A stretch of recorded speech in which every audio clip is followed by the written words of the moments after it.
Alright folks, welcome back. It's day 5 with Shashingo. We're back. We found like 10 new things. We're missing 4. We're shy of 4, but I do have some ideas. So we're gonna try to find the last 4 things. Just hopping right in. Still working on our listening through most of the stuff. So let's get to going. Actually, yep, that's a thing. Wait, is this the same as the shopping basket? Basket.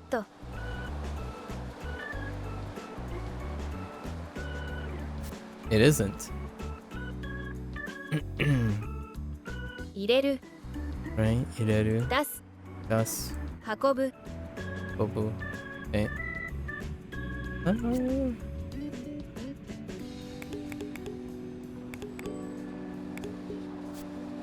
That is one down, but what is a shopping basket?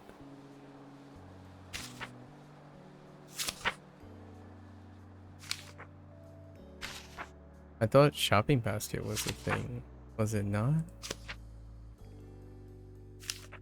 Probably have shop in it. Where are you, shopping basket?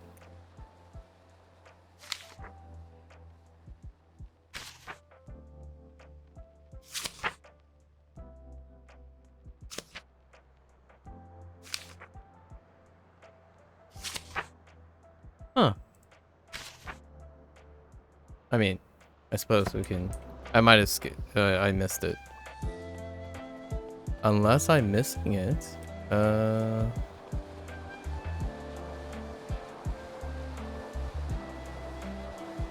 Nah, we're good there. You know what? I don't think I took a picture of a trash bag. ゴミ Okay. Gomi. I only took a picture of the waste bins. 捨てる Steru. 捨てる分別する Unbetsuru. 分別する Okay. 臭い Sorry. Yeah, that's gonna go there. Wait, what kind of baskets are these things then? ボトルクレート Oh. Okay. Yeah, welcome back, Marco. Welcome back. Let me see these shopping baskets. What do you call these things then? 買い物かご Oh. Well, that explains it. Because I didn't take a picture of a shopping basket either. Huh. Oh, kaimono. I see. Kaimono. Kaimono. Gakko. Gakko. Ako. 買い物かご Kago. I get it. Shopping. Okay, 買 basket. い物かご Fair enough. I thought I took a picture of it. I guess not. You look happy by yourself? Well, thanks. I hope I look happy. Do I remember you? Yeah. Your avatar. Champion, how are you? It's been a while. 運ぶ出す入れる運ぶ運ぶ運ぶ I'm gonna place it in here. Wait. So actually that's 2 new things, isn't it?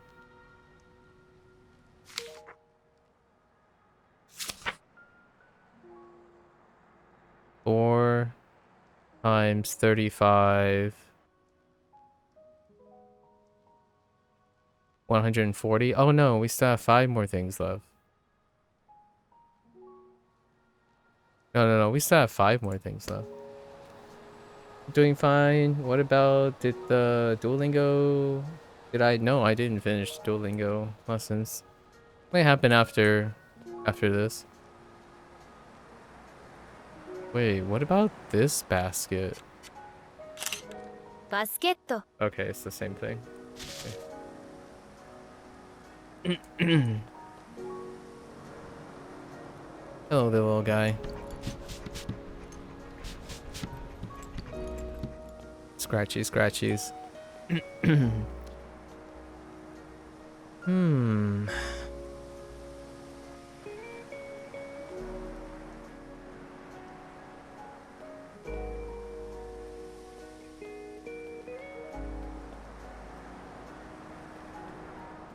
Hmm. Oh. Does that count? Oh, yeah, that does count. A ladder? はしご Interesting. Hashiko. Hashiko. はしご Hashiko. Hashi and go. はしご登る工事 Oh, there's Koji again. Yes, right. The 2 days ago. Can't remember Koji. 滑り降りる Okay. Suberi oriu. Oriru. 滑り降りる We're gonna put this. That's inked. What is Shashingo? It is a indie game brought to me by Autumn, a developer, Autumn Pioneer. It is learning Japanese through photography.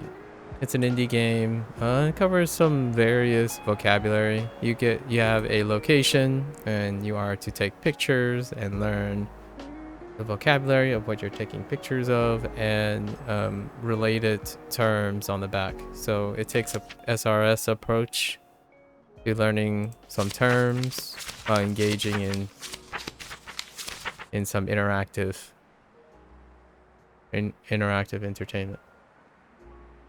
As in the words of the developer, it is an edutainment game. Have I ever played Zenless Zero? No, I have not. I have no interest in Zenless Zero.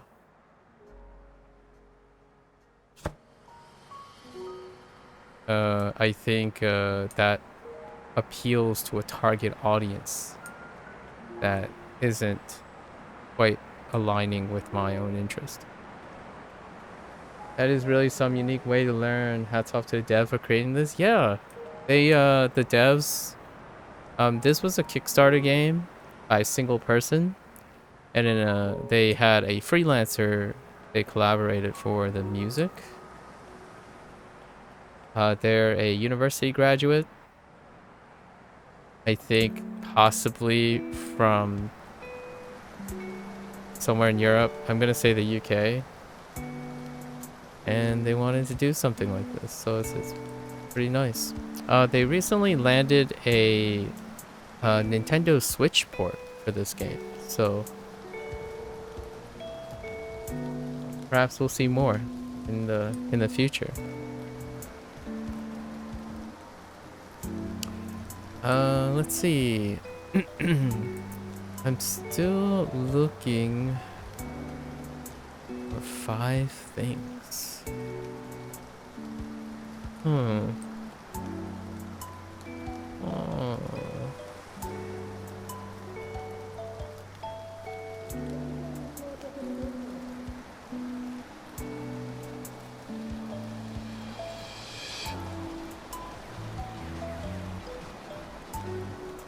I'm gonna search for a little bit more before. Can I walk up here? Oh, wait, I can walk up here. Interesting. Though it doesn't really lead to anywhere.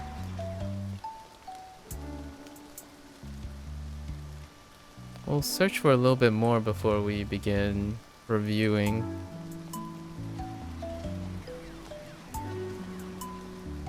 Yeah. I have taken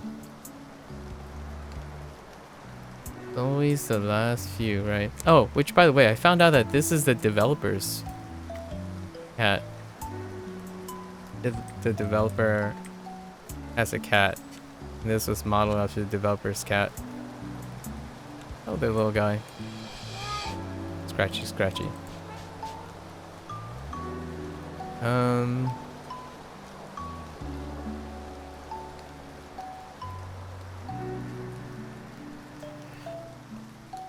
Hmm.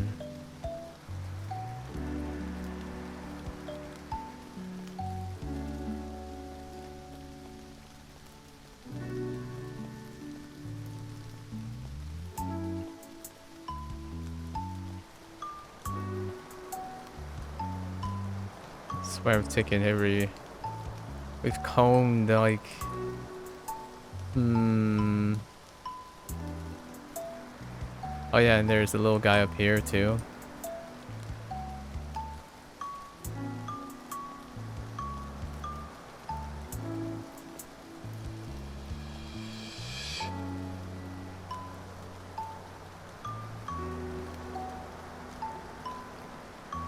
I don't know if you're gonna get an indicator that tells you you've combed all the stuff.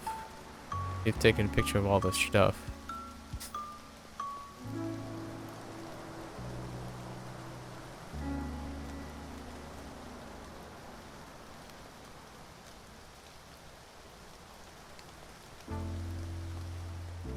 Oh, the little guy.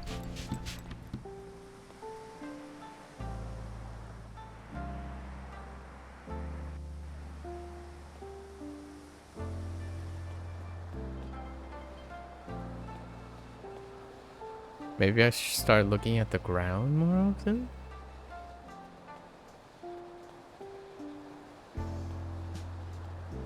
No. I have all of these. What is this considered? 醤油 I don't have soy sauce. Show you. 注ぐ So good. 塩辛い Shiokarai. Oh, hey, they used a different term. 塩辛い Shiokarai. 濃い Oi, deep color.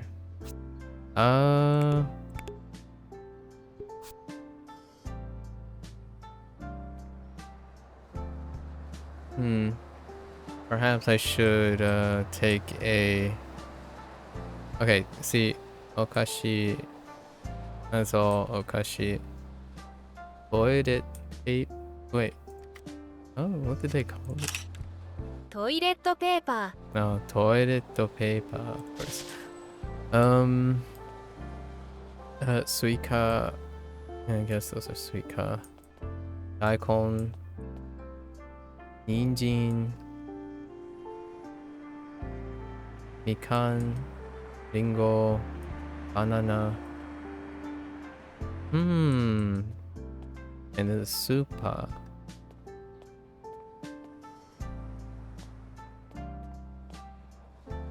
I swear. Hoteru, Passporto, Kabam, Suitcase, Niku.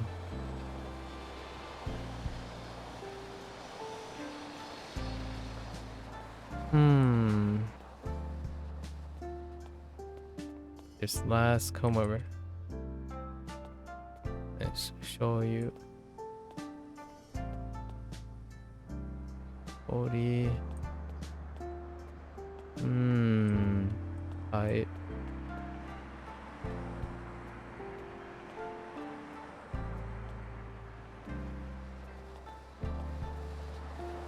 I'm telling you. How many do I have? Oh, let's go over again. Okay, so, right, every page has 4, so 4 times 35 is 140. 142. I'm missing 3. Oh, wait. Hold up. Oh no. It's there.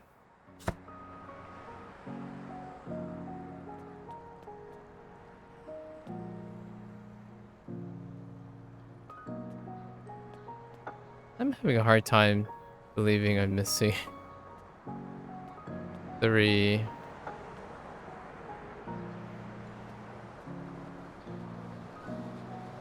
Maybe something I'm missing. Like, there is a chance I walked by the thing and I just didn't bother taking a picture of it. 看板 No.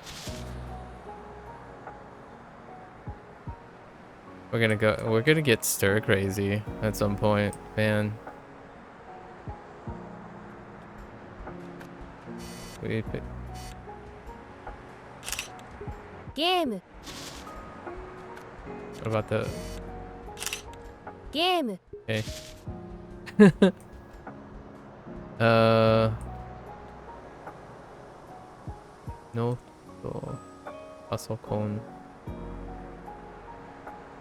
冷蔵庫。電子レンジ。カメラ。テレビ。電気屋。映画館。映画ポスター maybe カラオケ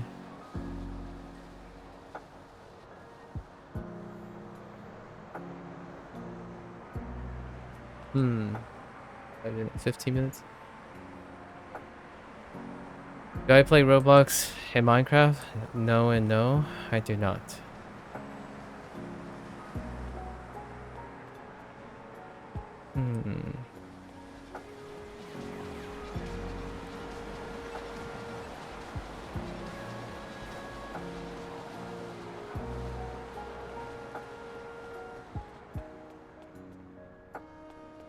I play everything that's on the channel. I have not played Chain together, no.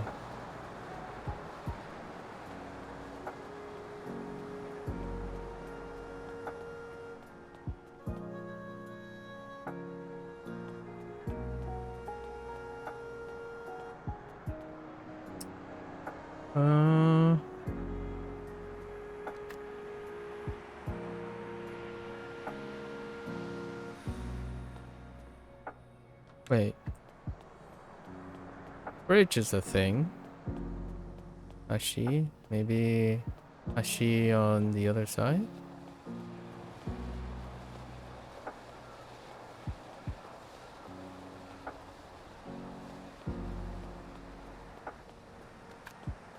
Like that? 橋 Okay. 渡る上下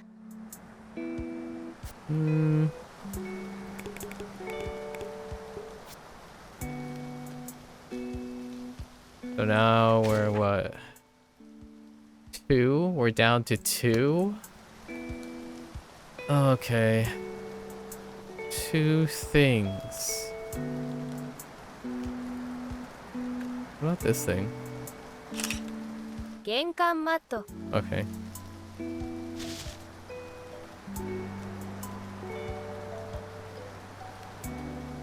Wait.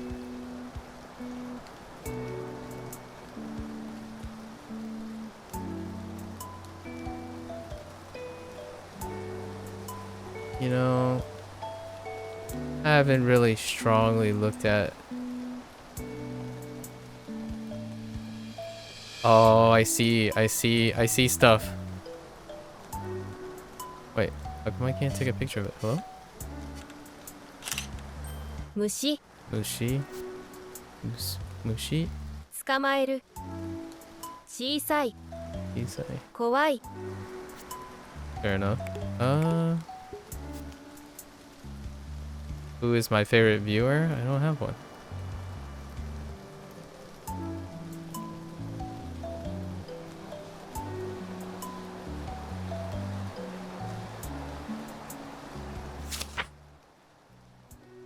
Okay, so we're missing 1. We're missing one.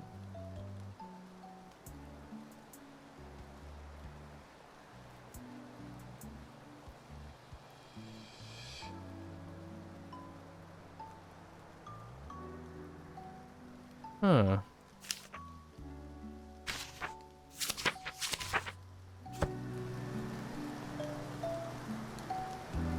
Then what about my least favorite viewer? I don't have one. There are viewers that I don't know.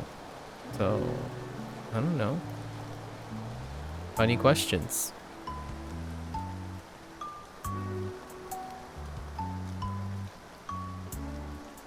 I think it takes some experience to understand the nature of those questions being asked. Let's see.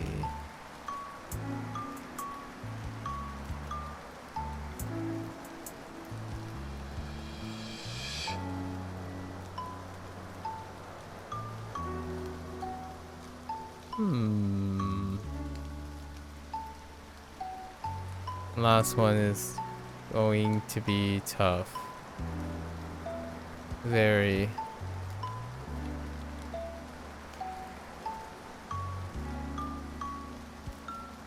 I guess we'll find out. You will ask better questions now. I see.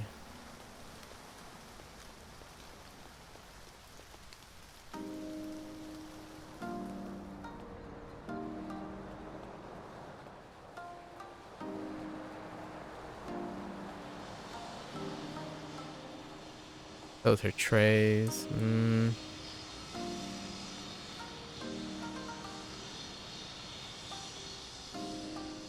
Nope.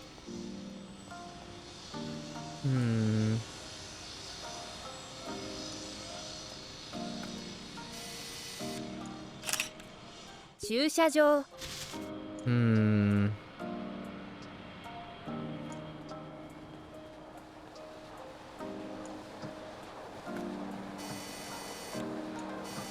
Nope. How do you become a well-practiced conversationalist? Practice, I suppose. Listen, observe. Culture.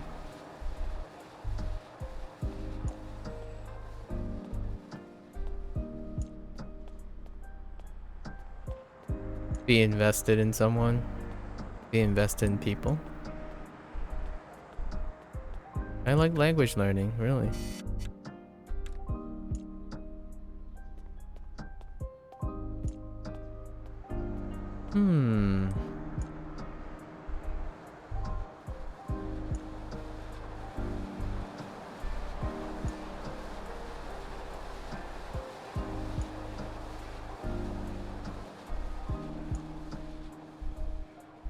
I guess we'll start with the fine mode now.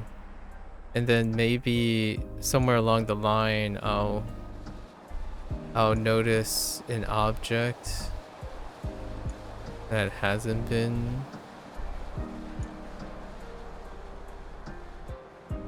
identified?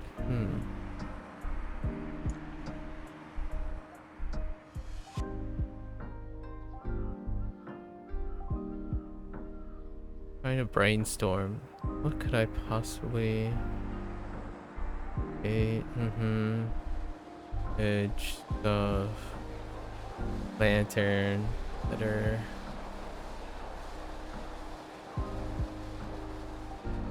Took a picture of the moon at night. Right.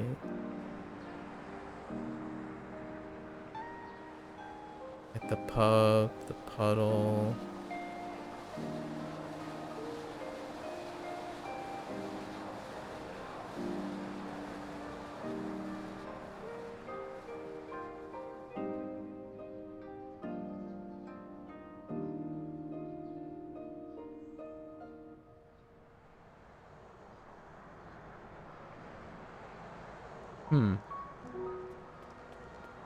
What do I mean by tech enthusiast? Are you always up to date with latest tech news? Sort of.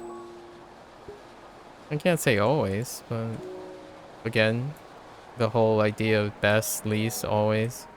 Most of the time. Most of the time.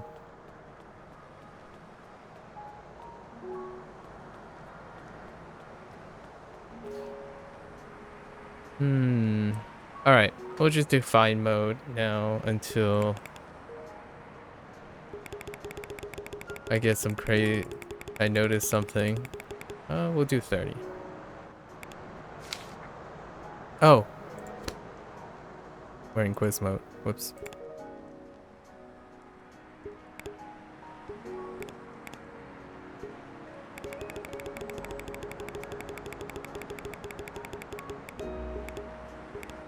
Koji. Not today.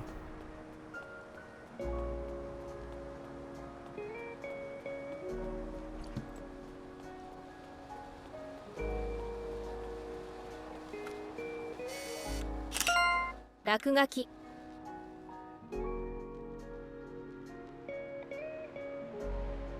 Rakugaki.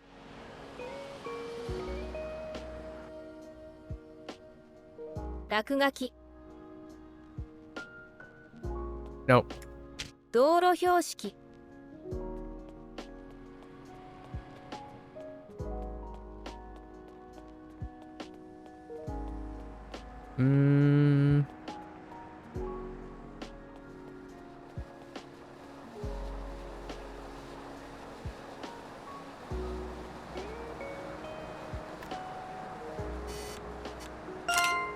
章。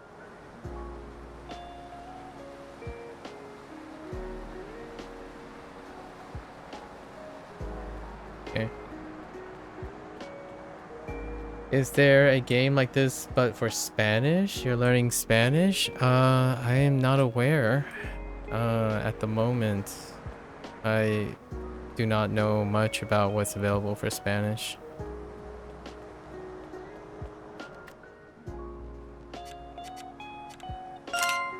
Obake.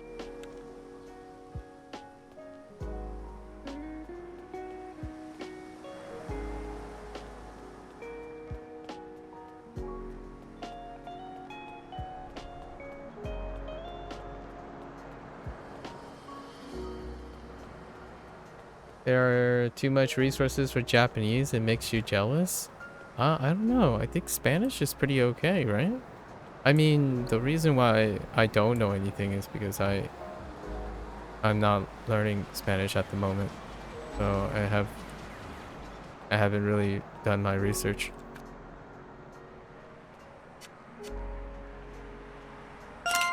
Hashigo.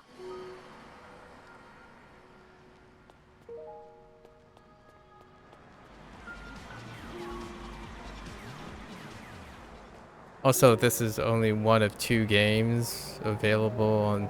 Well, this is the only... Well, there's like 1 or 2 on Steam, and that's it. In terms of you're talking about this kind of thing. So, 1 or 2 is not quite that much. However, there's a lot of SRS things. ぬいぐるみ。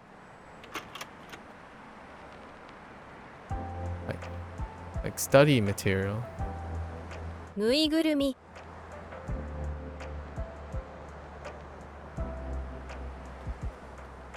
Although, even back in my college days when I was learning Spanish, there was a lot of other resources, or tons of resources for Spanish, at least Hispanic Spanish. Not in terms of this type of content, but Japanese only has 1 or 2 that I have access to. So 1 or 2, I guess it's still noticeably more than 0, I suppose. But I don't know if it's 0 since I didn't look up Spanish stuff. Can't make a comment on knowledge that I lack. メイドカフェ。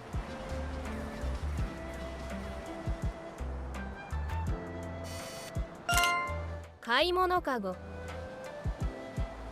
Oh.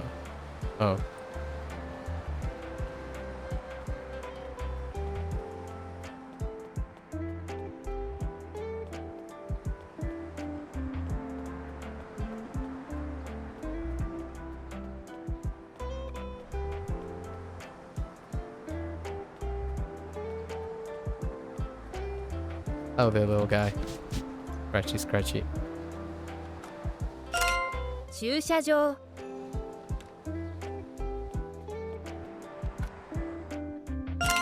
醤油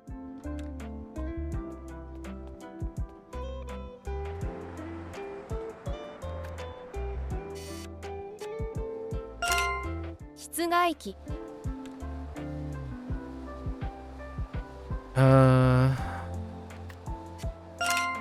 お知らせ Getting a little bit better at this. Skipped one.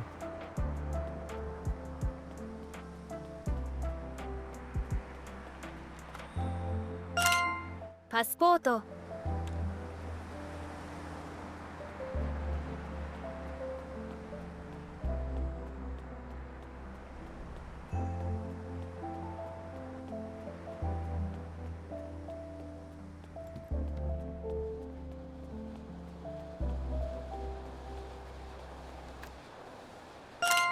橋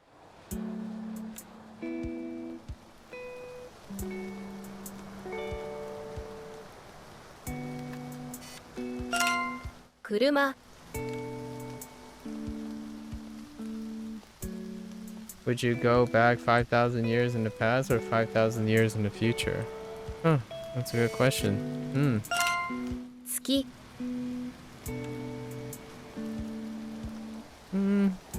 Probably, I'd probably go to the future.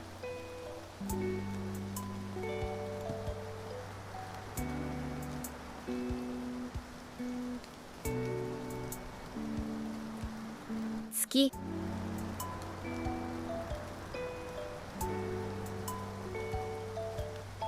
月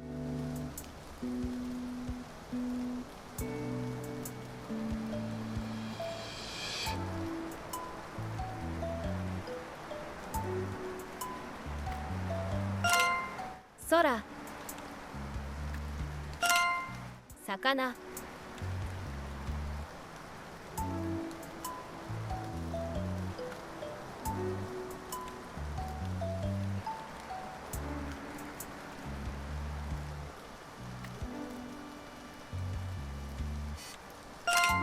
ゴミ Ow. And now we have obstructed traffic. Do I listen to Mozart and Beethoven? I do on occasion.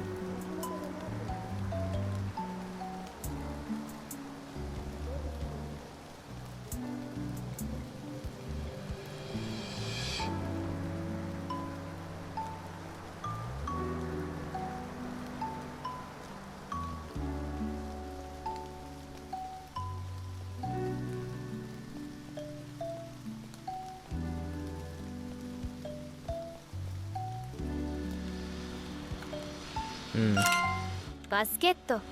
There's actually no correlation between those things. Basket.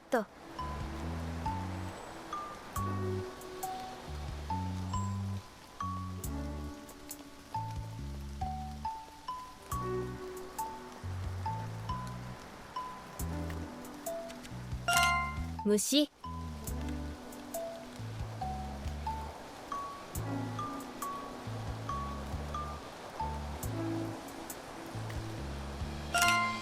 Megane.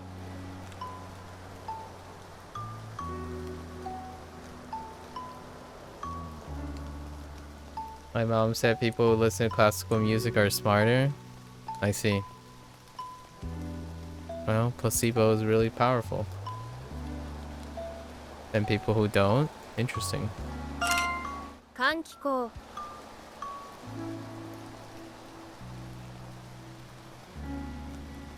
Kankiko.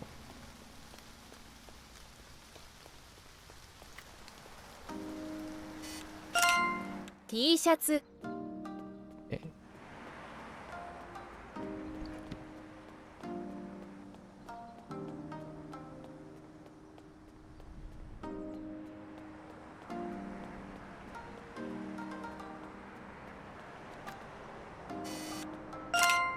椅子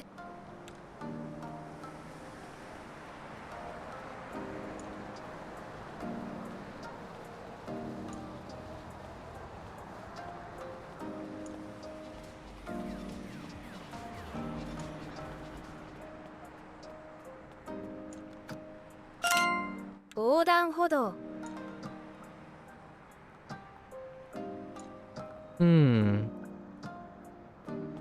横断歩道ラーメン屋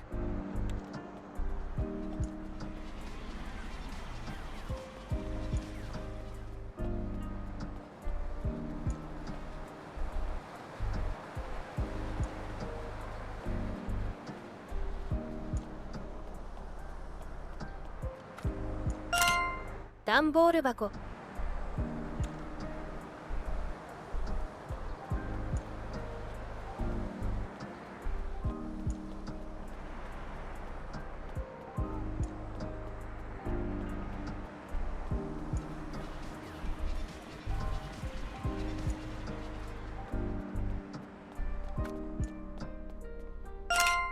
クレーンゲーム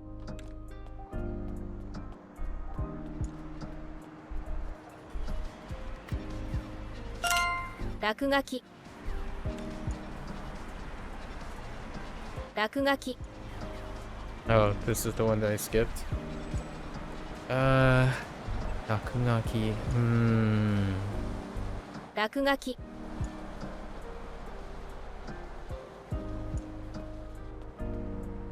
落書き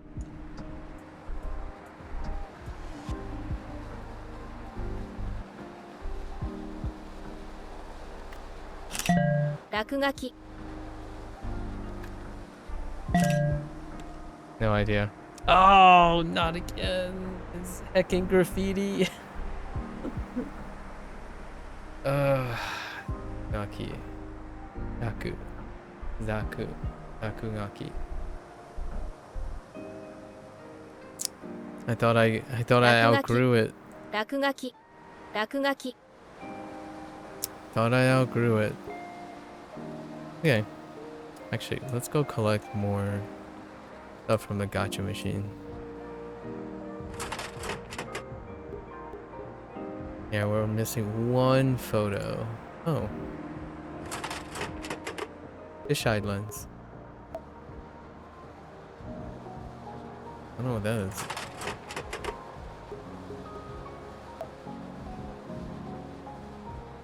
Vintage?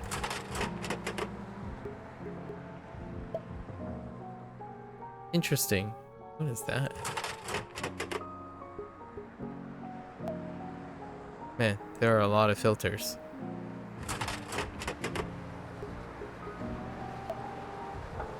Ooh, I like that one. Maybe blue shift? Interesting. Oh, we unlocked all the filters. No more filter. Alright, alright. Let's look at the filters. Okay. Pixel. Mm-hmm. Nocturne. Honeycomb. Monochrome. I don't know what you call this. Kinda looks like cotton candy. I really like this filter. 80s. Rain. There's the fisheye lens. Oh. Okay. Ooh, this is like sunsetty. Very warm. I don't know what this is supposed to be.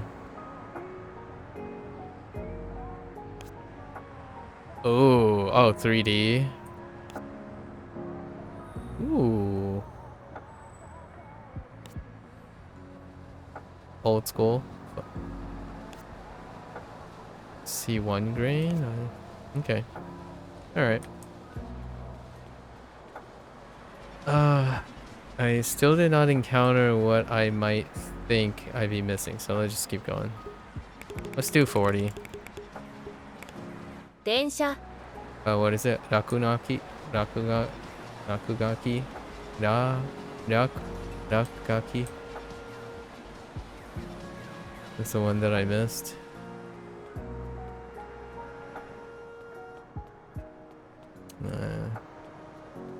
Capture. Come on. 醤油 Okay.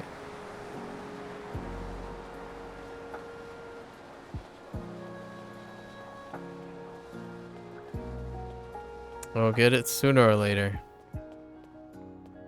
Nakugaki. Nakugaki. Nakugaki. ゴミゴミ It's there's some right here. Let's make our pathing efficient. 虫 Actually, there might be mushi over here.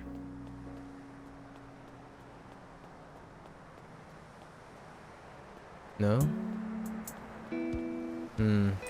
No. Oh, 風船 Busen.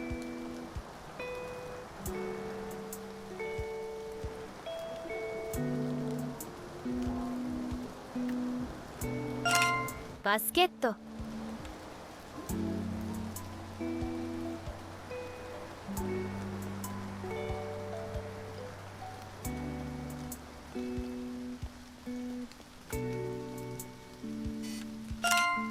シャッター Okay.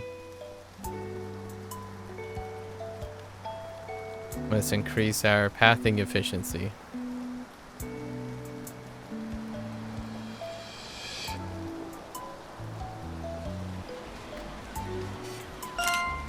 スカート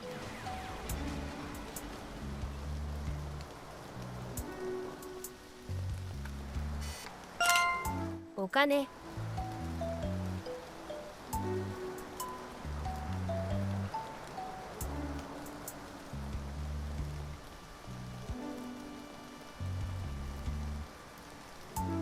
We might start moving to reading soon.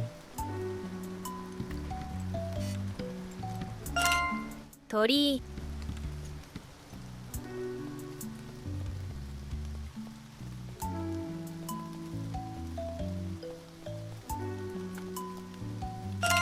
椅子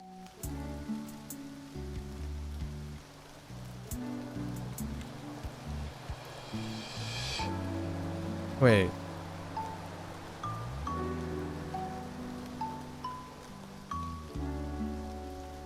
Isu. Oh no, that's oh.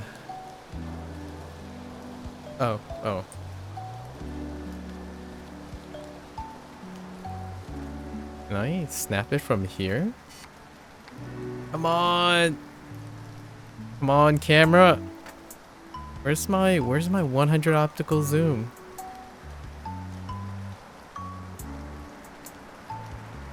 You know, 100x lens.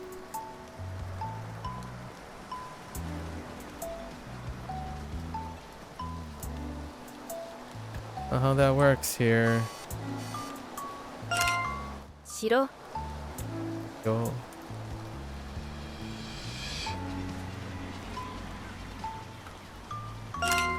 飛行機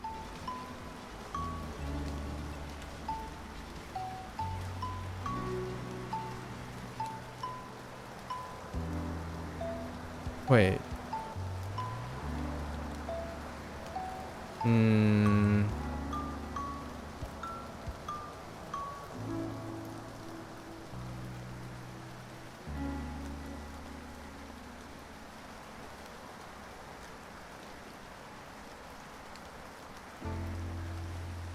Come on. Where are you?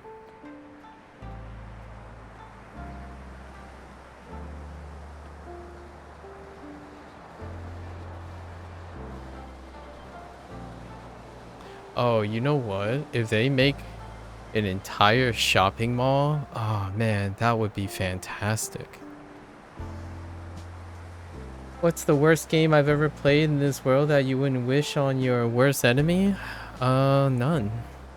I don't have one that comes to mind. Especially when it comes to games. 室外機 Again, with the worst and the best. No, not really.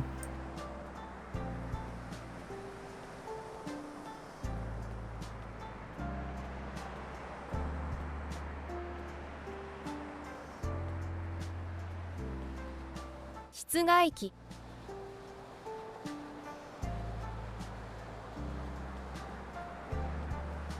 Wait. 室外機室外機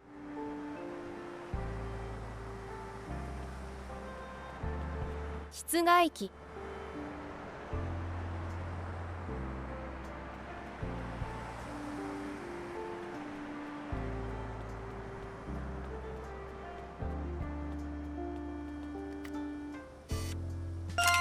工事 I don't think that's insane because everyone has different opinions on games.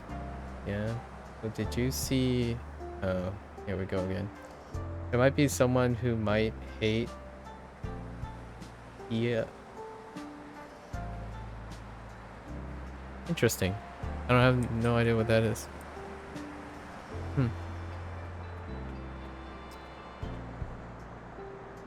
Oh, The Last of Us. Oh, is that how you're... The Last of... okay. There's a significant body of people. Yeah. 工事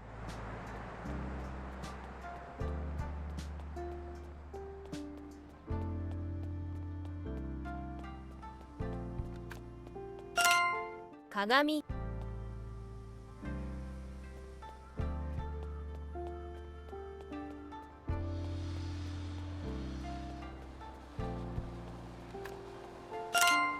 ほうき ほうき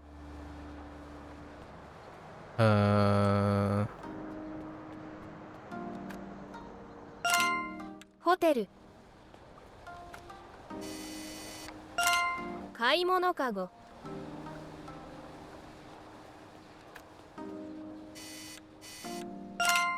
太陽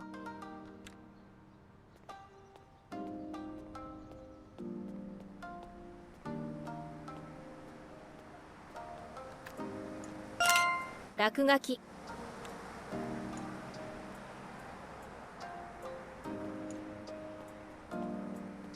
落書き 落書き Oh. Oh, Dakugaki. Oh my gosh, I got Dakugaki again. At least I got it. I know what it is. Okay. 水たまり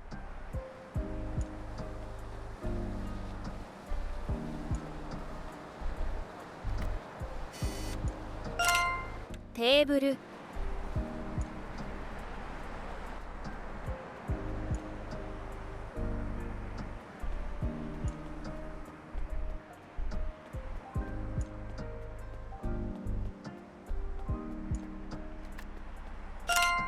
チョコレート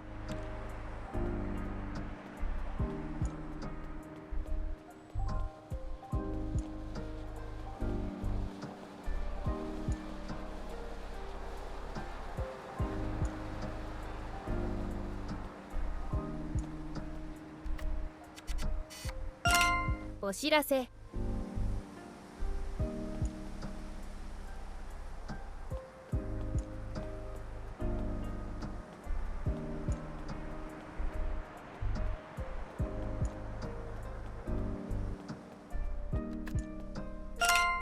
ボラード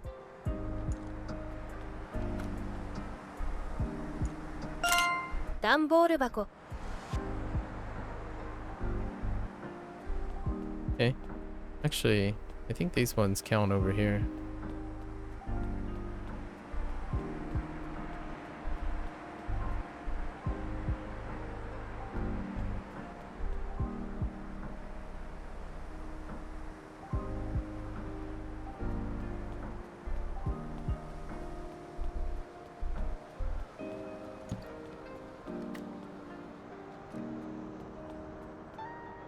Maybe?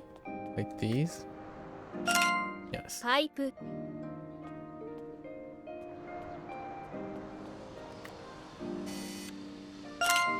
靴、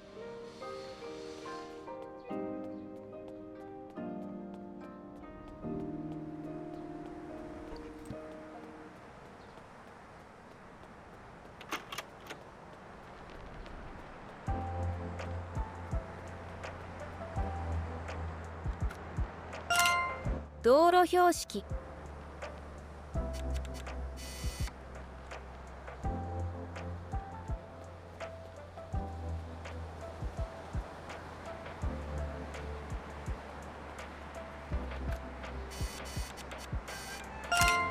川、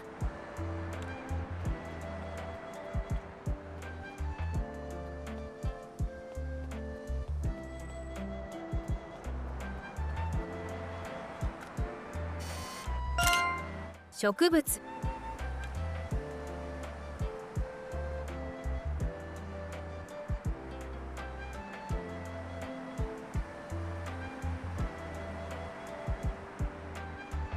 植物、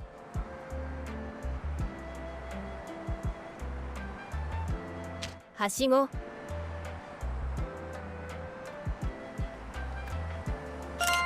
橋、駐車場、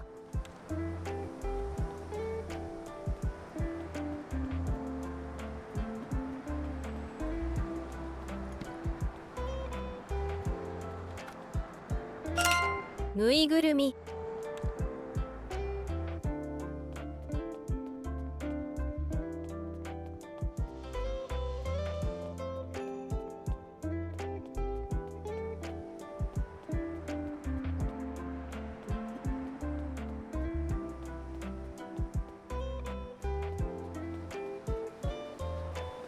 博物館。博物館。What could that be? 門、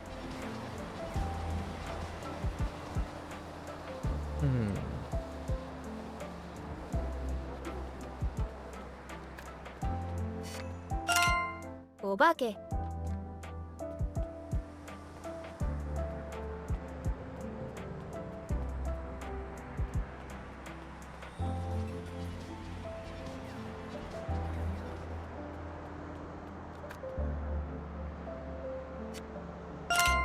菓子パン、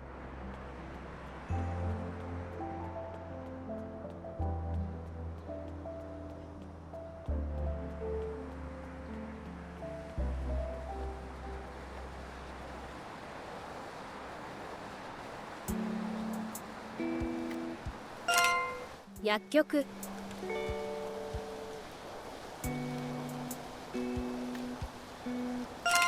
植物、Oh, this is the last one. 植物、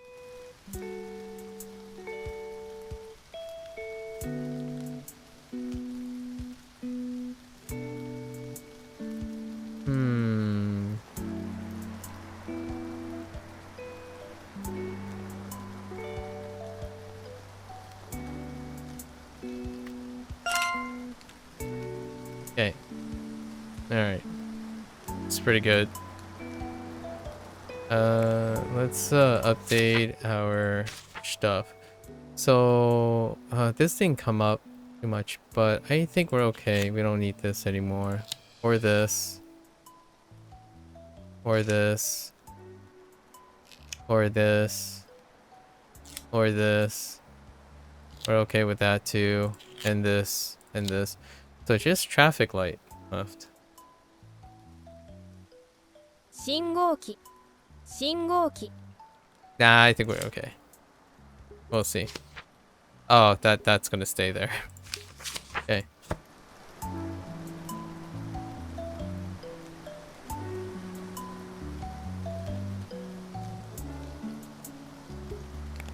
駐車場、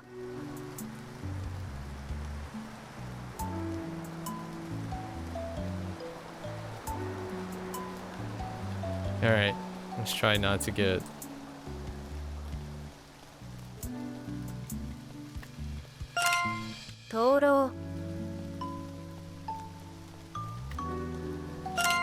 お知らせお知らせ Uh-oh. お知らせ Oh, never mind.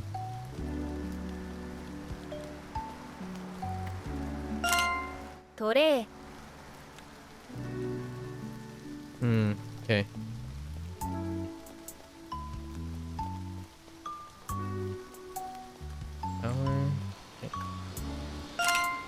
スーパー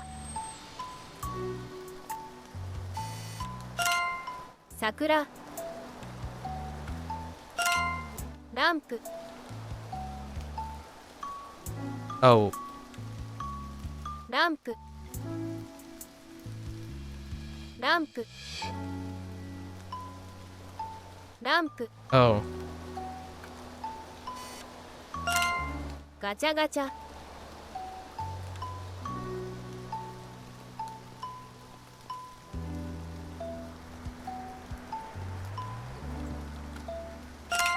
ぬいぐるみ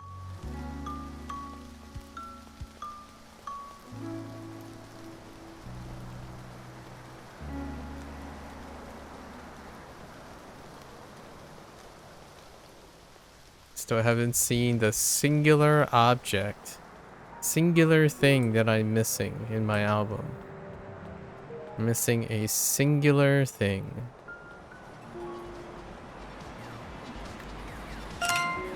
咲く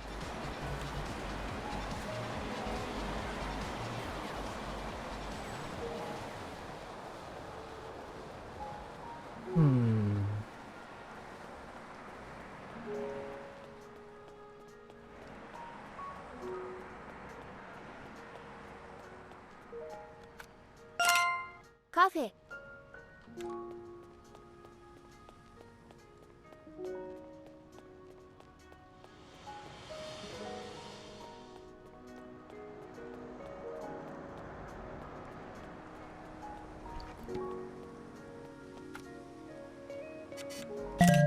カフェ Wait. Oh.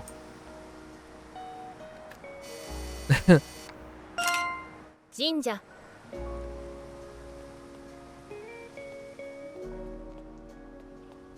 Well. It's fine.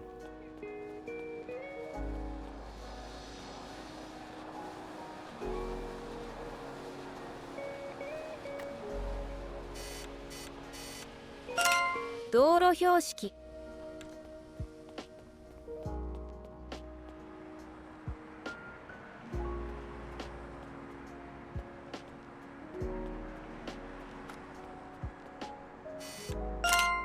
みかん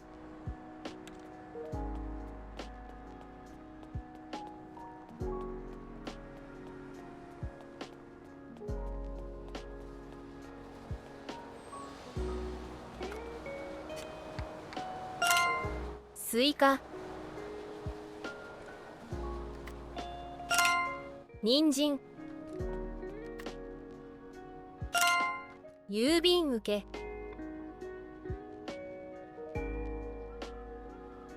郵便受け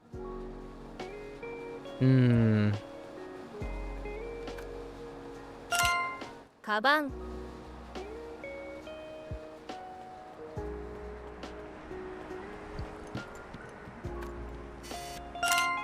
パン Okay. We're working it. Working it. Gonna get those mastery points.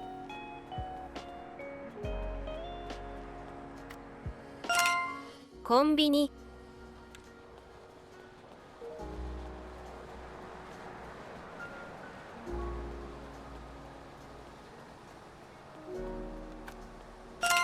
室外機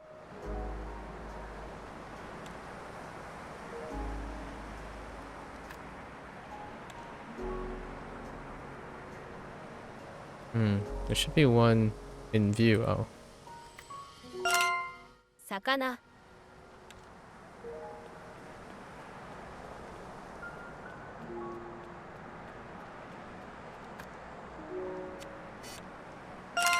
工事 Hello there, little guy.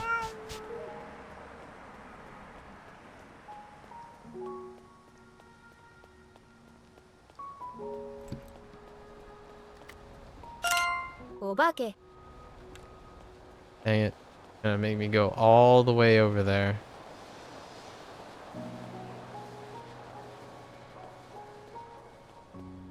Izakaya. I was like, maybe there's a fast travel button and I hit tab, but tab is skip. Izakaya. I have to head over there anyways.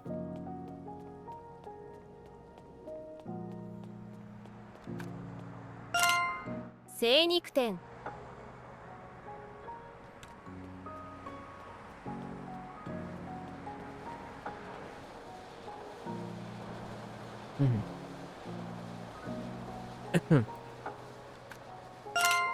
Chochin.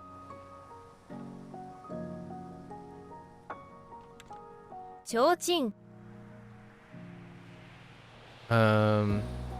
Chochin. Chochin. Chochin.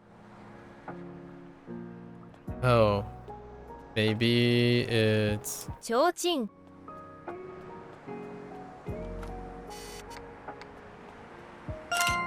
Okashi. paper lantern. 12.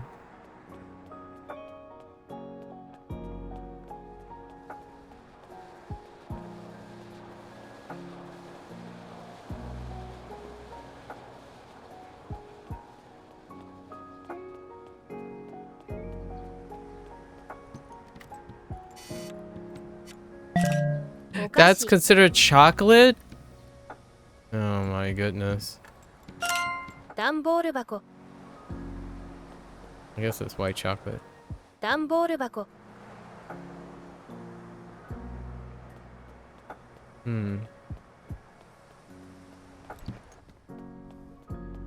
That's the only reason that would be wrong. 靴屋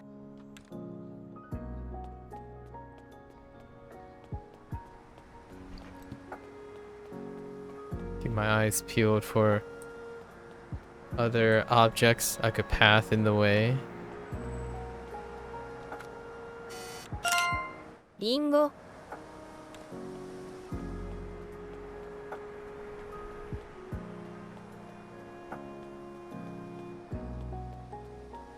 Okay.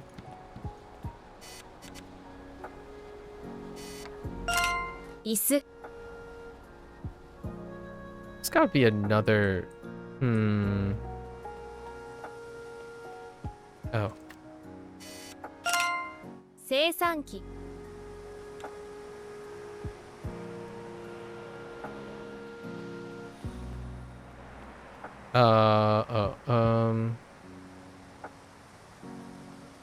生産機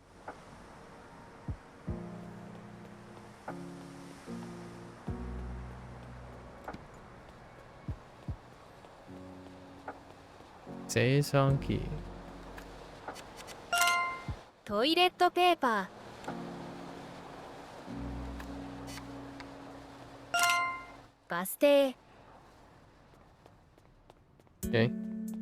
We're getting there. We're getting there.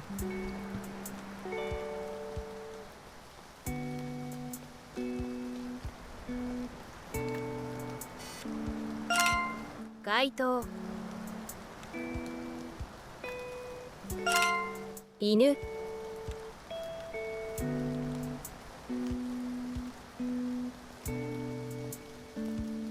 Take a picture of the dude dozing off. ギター Cutie. Okay.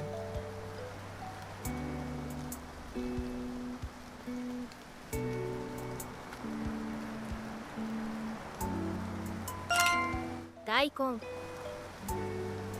Alright.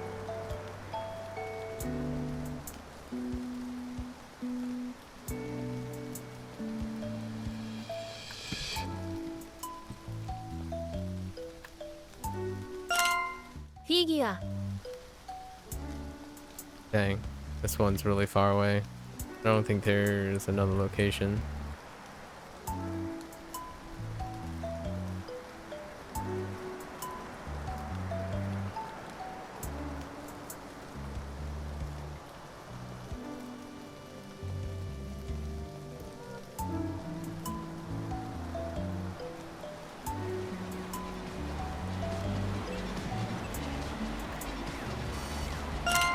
Obake.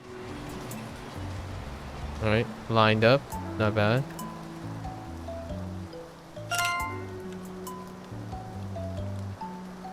Wait. Didn't I skip one?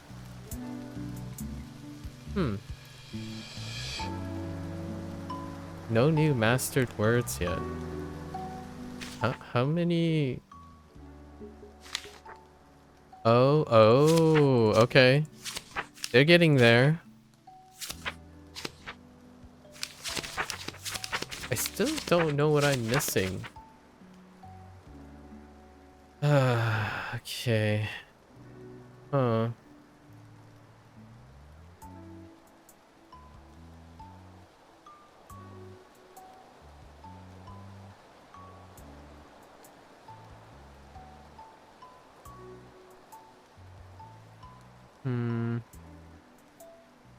What could I possibly be missing?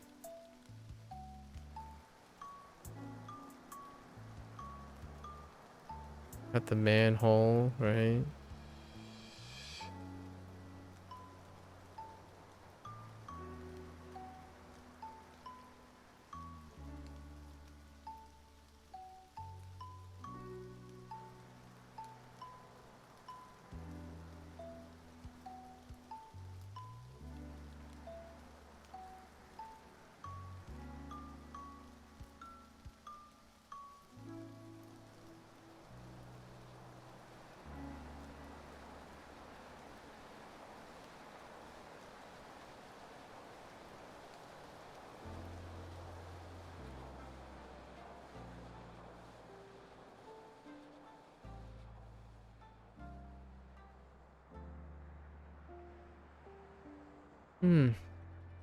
No idea.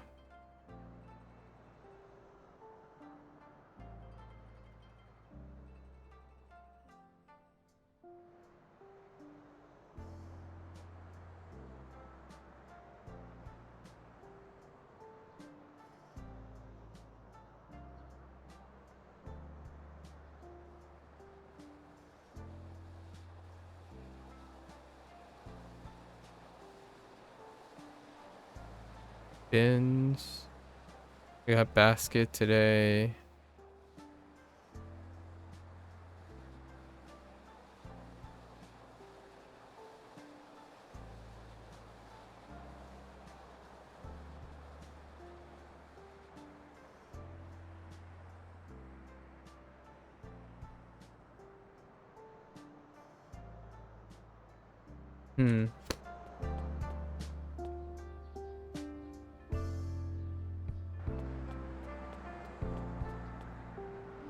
No, let's keep looking. I'll do 50 now. 植え込み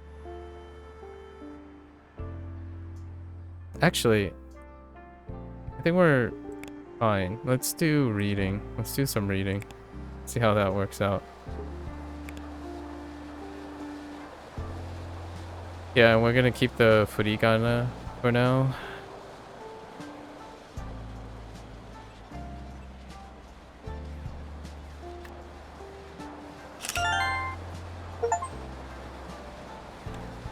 Oh, I mastered my first word. Nice. Yeah, reading has a lot of extra help, actually. I guess my listening skills aren't as great as I thought.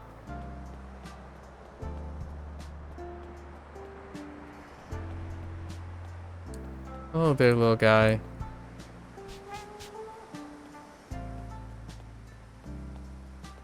Hard to see, little guy.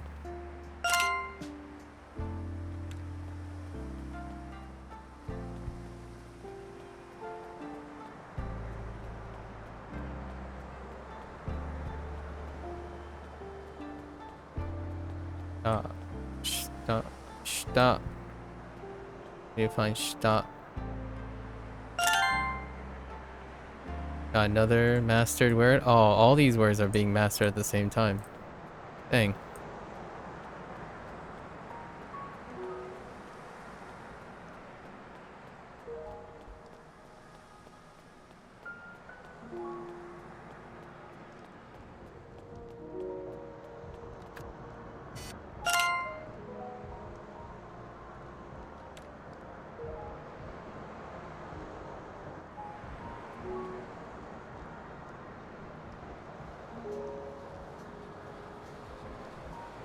Iwa. Hmm.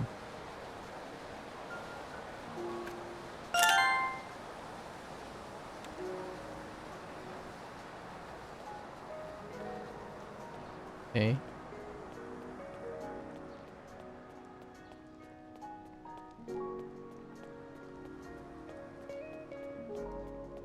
Just take in the kanji as much as I can.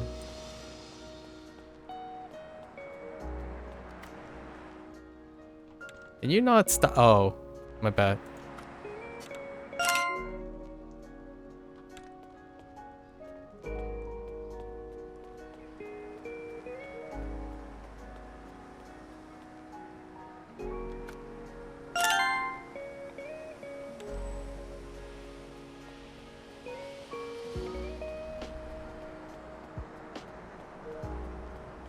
We might have to get to writing soon, actually. A little over an hour.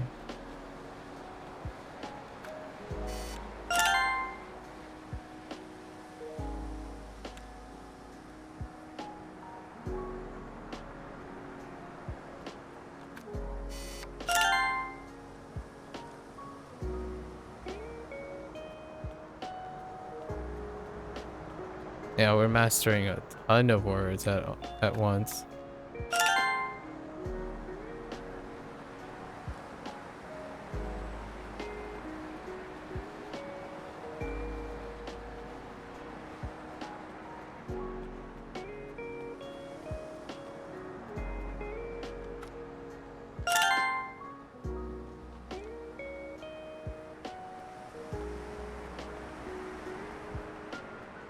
Oh, maybe mastering means you get it right with reading and words.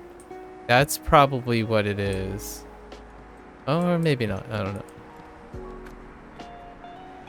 Because it seems like such a coincidence that all of them are of equal frequency. I guess mastery is just doing the three. Oh no. No, never mind. Just kidding. That's just a coincidence. Because I'm pretty sure that one was. Hmm.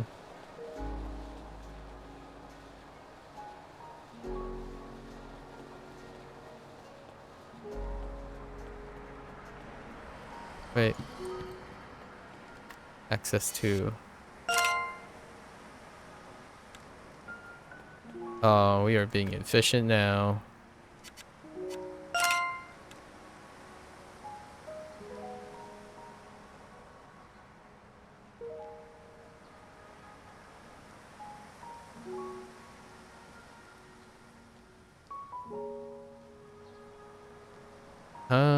Wasn't there one really close? Yeah, right here. Yeah, reading kanji and reading is incredibly faster.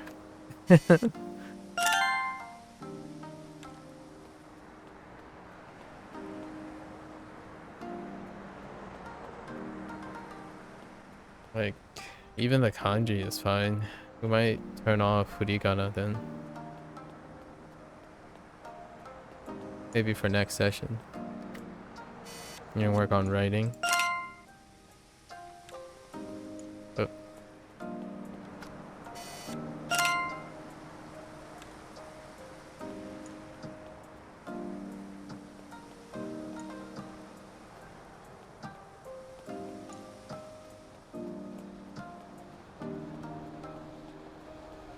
Good thing we started with listening.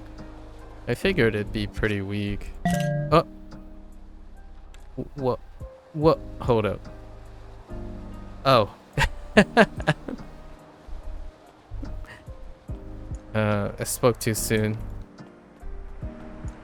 Spoke too soon.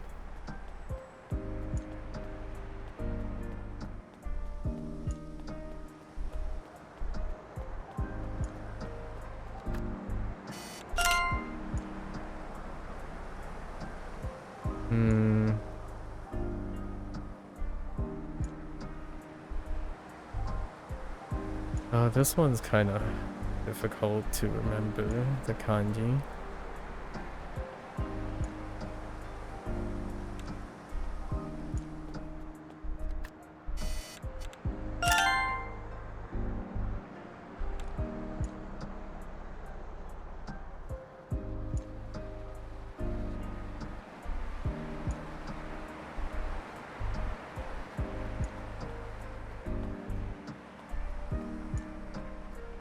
There's an extra one here.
When it starts clicking, you know?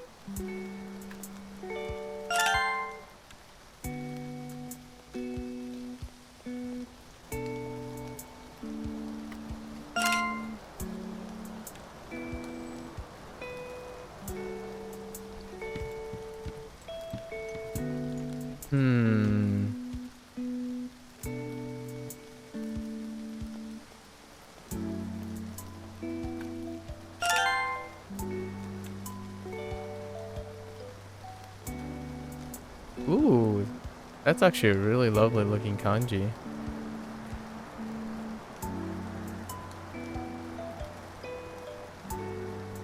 I walked past it.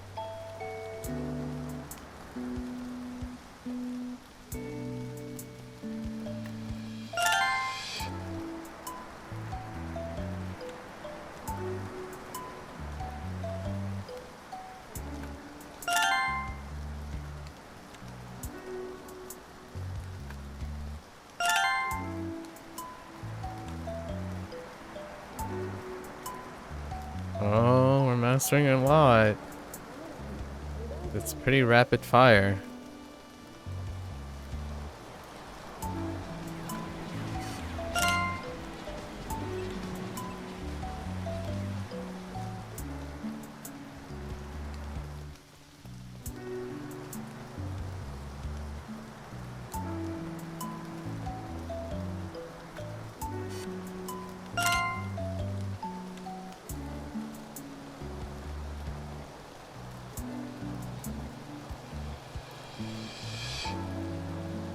Yeah, imagine starting with reading and listening at once. Would have gone pretty rapid, relying on whichever context clue.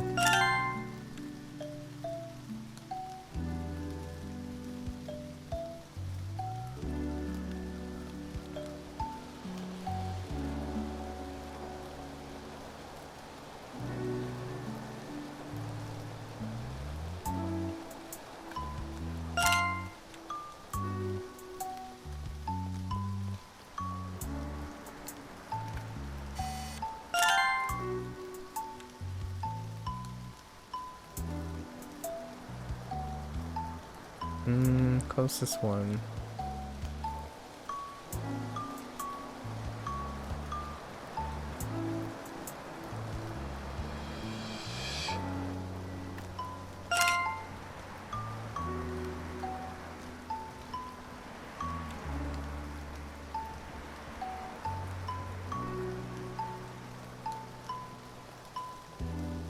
Maybe there's something on top of here. No? Hmm. I was kind of hoping to find a Dagami.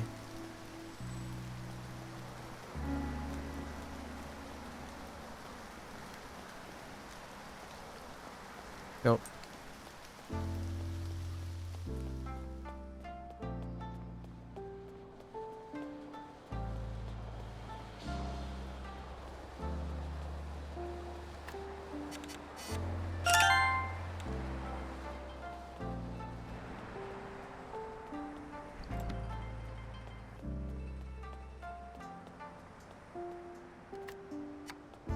Little cutie. Border unlocked. Cat shape. Oh. You're supposed to take pictures to get all the border. Oh. Oh, I didn't even know that. Nice.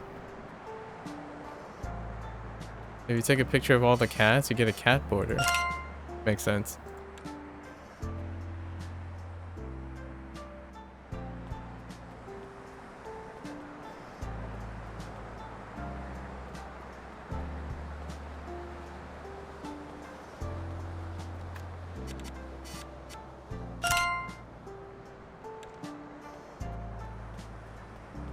Yeah, never mind. I take it back. My listening skills are way behind my reading skills.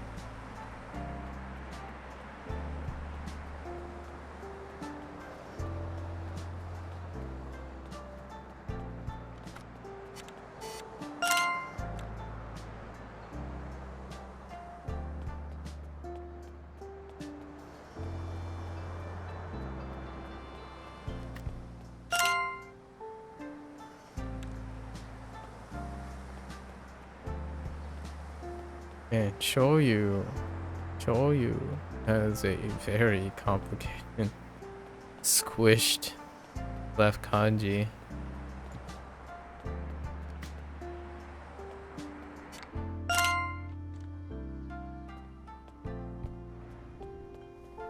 I wonder if there's a benchy. Nope.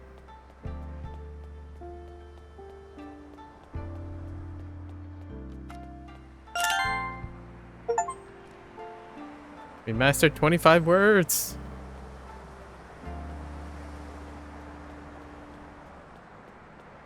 Oh, that would have really been helpful. To remember this one. Because the Kuruma kanji is in the middle of it.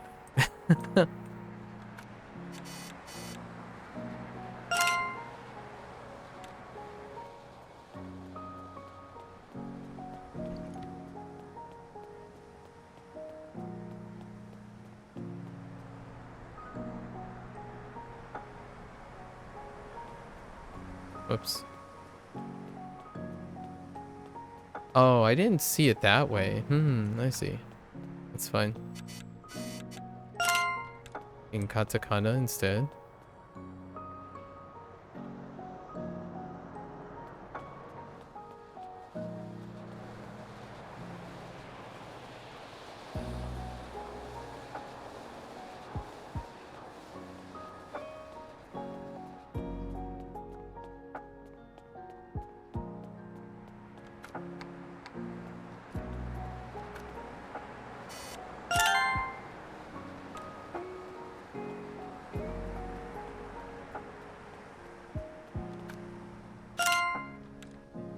Yeah, no contest. He mastered 26. 26.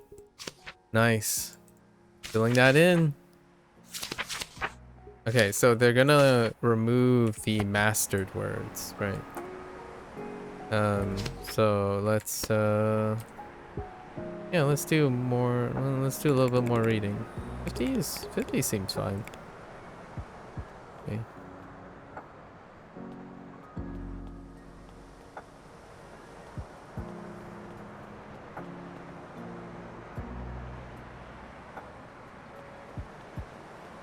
You think there's another one in this city? The only one I know is at the arcade. A game center.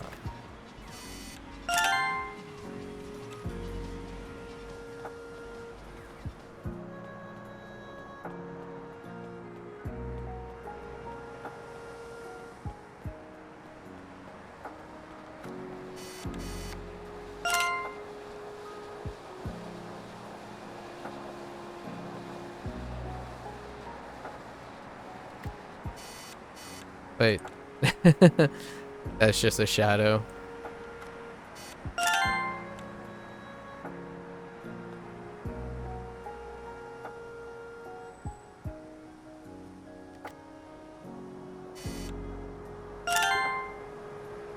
Oh, hey, we got another border unlocked. Okay, so there are multiple border unlocks for mastering stuff, I suppose. Maybe.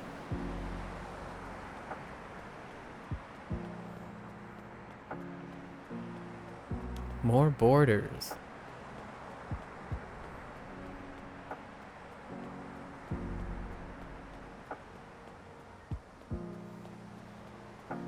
Just taking in the kanji.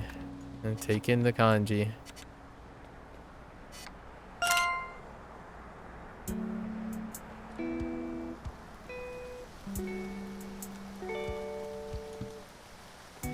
Oh no. We might have to skip. It's raining right now. Skip.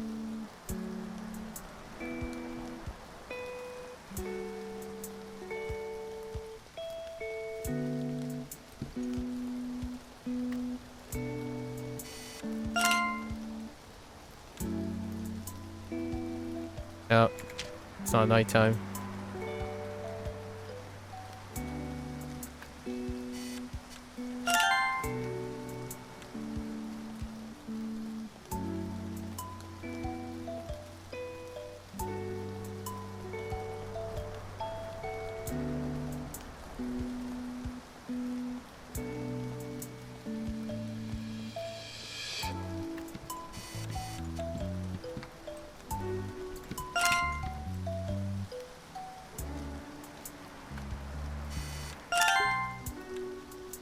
Speed lanes? Ooh, more borders.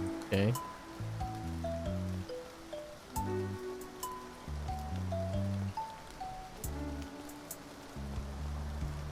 Oh yeah, this would have helped too. It has a key, the kanji for key, and it also has the kanji for soto. That would have really given it away. Huh.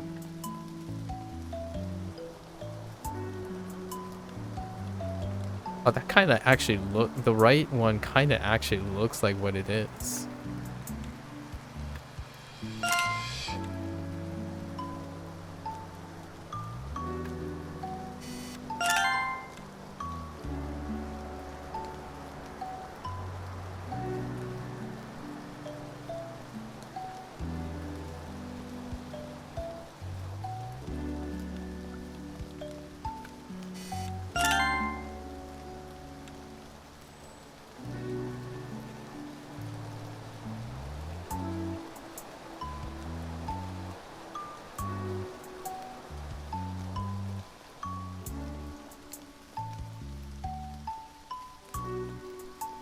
This one might be a little complicated.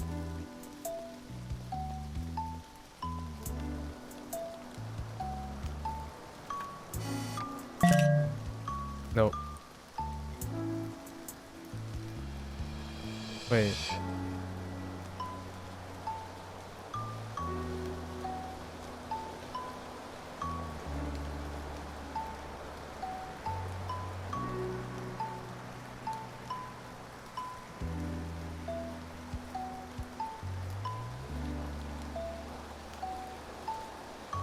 Let's skip it for now.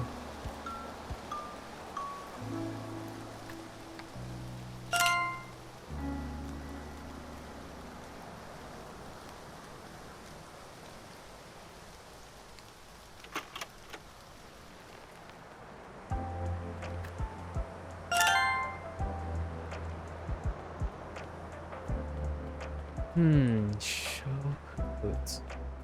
Shokubutsu.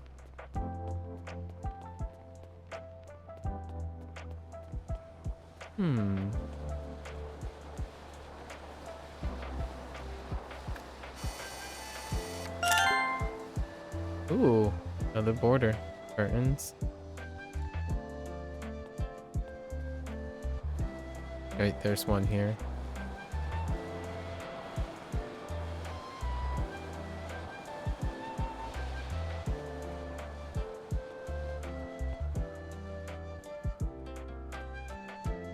One somewhere here.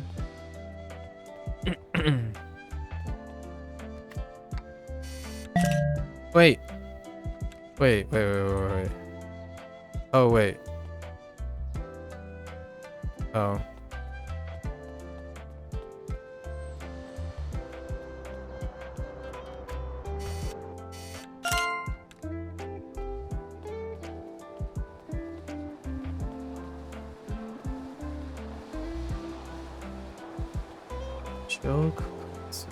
Show.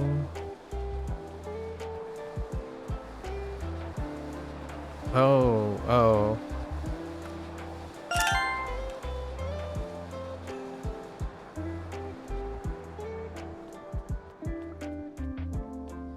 I keep forgetting that one. It's fine. I think I know what it is.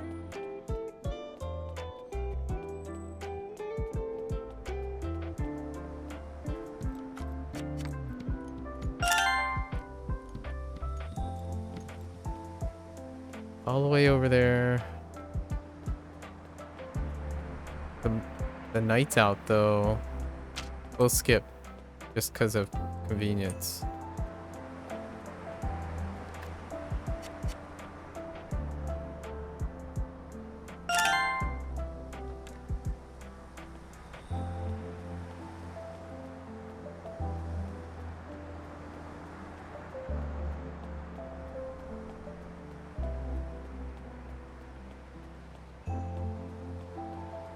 Too far to walk.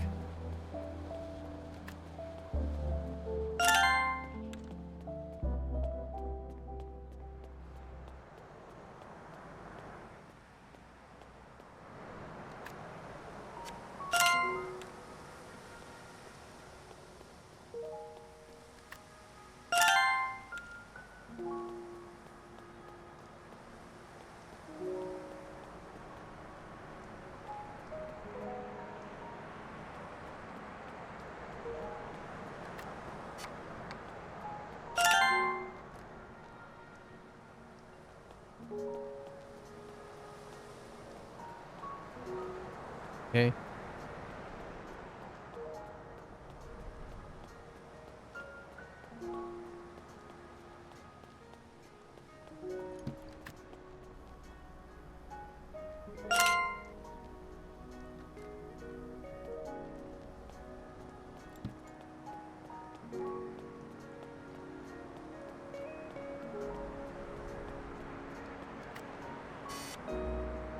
Oops. Wrong.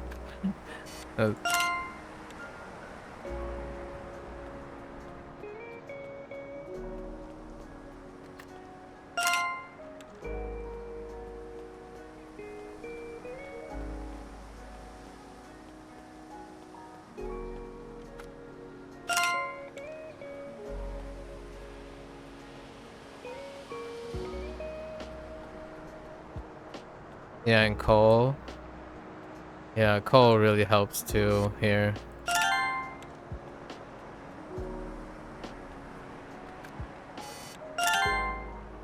Ooh, another border. Aw.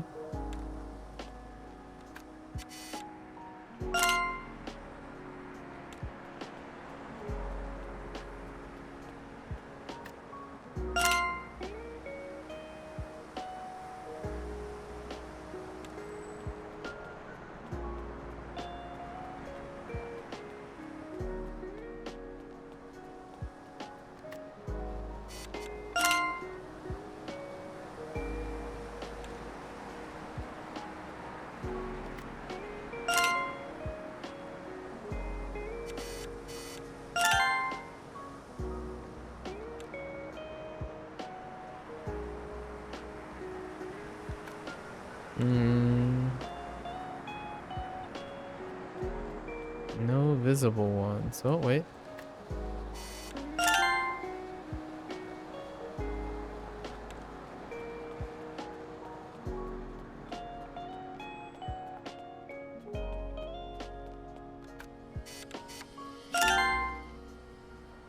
Excuse me. Ah, this one would have been a giveaway too.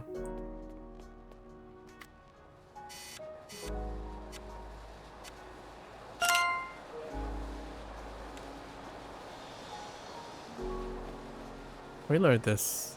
We learned this from Wagotabi as well. The kanji. Ugh. Trees.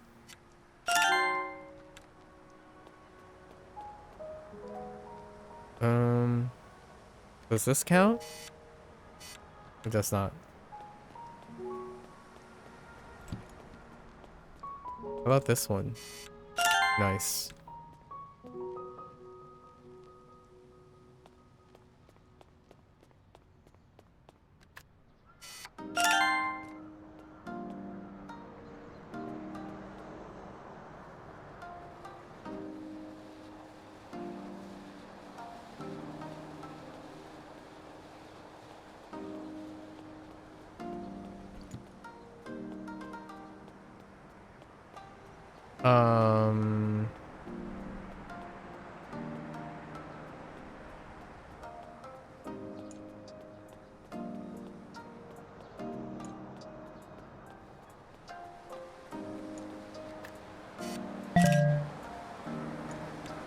Oh, wait.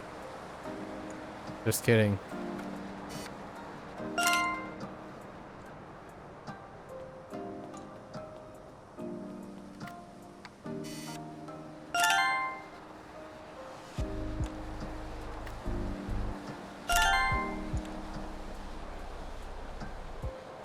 Come on, where are you?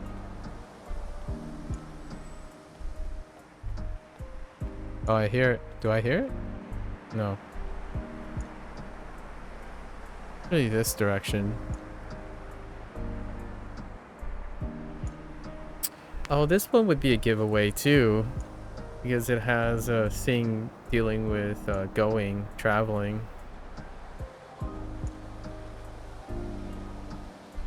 And machine.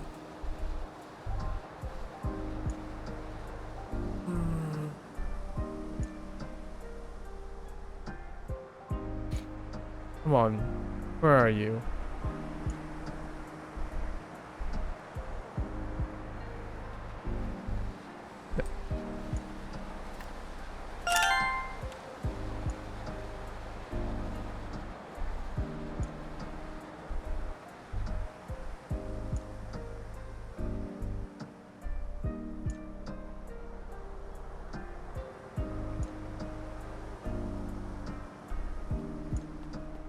Oh. Oh, this one is a giveaway too because of sake. This is also a giveaway because of the sake kanji.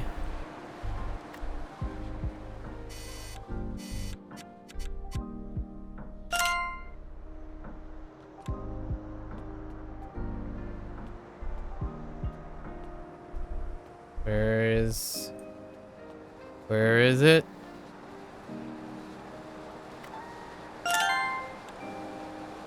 Oh.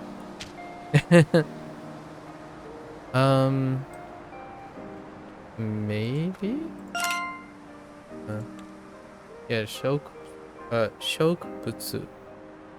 Shokbutsu. Shokbutsu.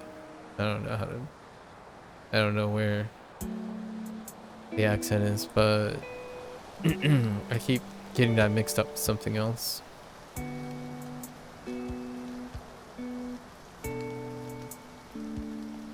Oh no. It's already night. Gain weight.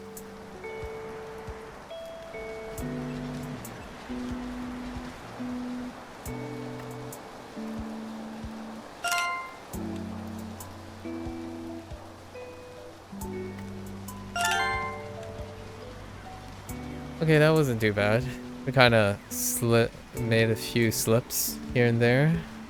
28 more down the hatch.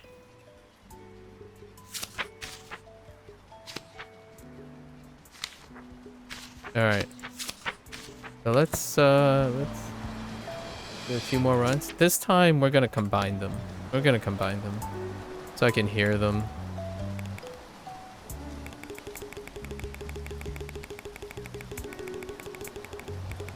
And we'll do 100.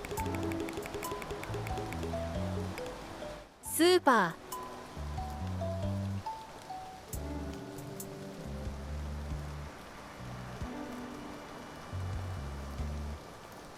All right. Efficient motion.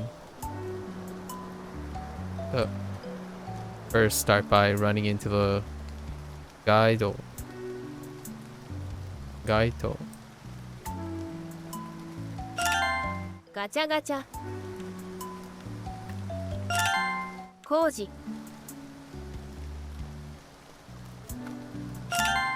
スーツケース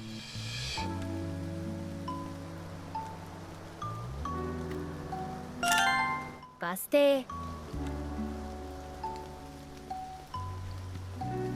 We're farming now. Okay, I gotta make sure I actually ス read. タ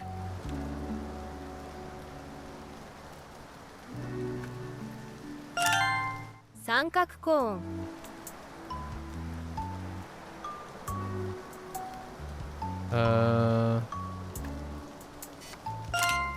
人参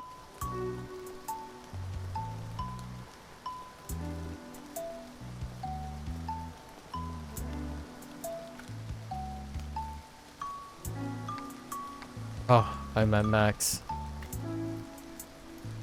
Son of a. 帽子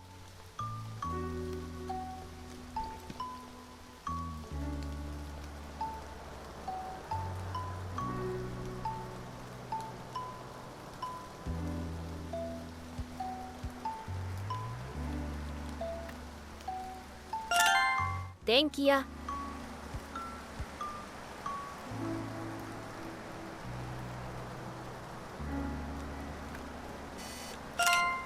駐車場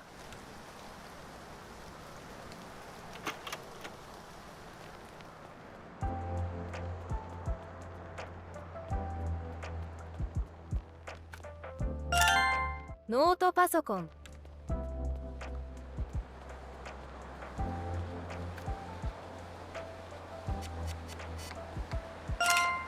精肉店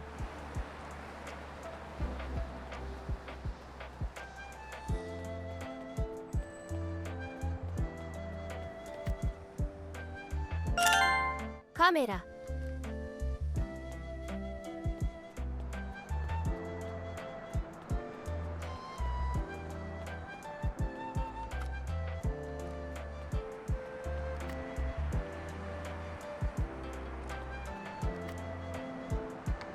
Oh, it's too far away?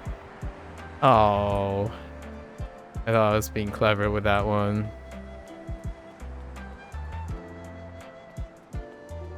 Darn.「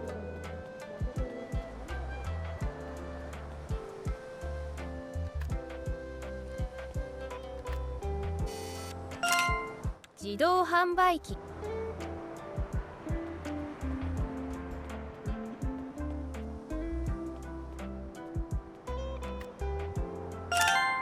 柵 パン屋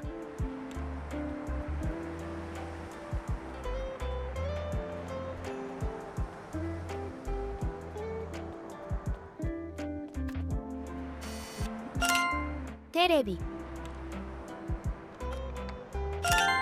ショー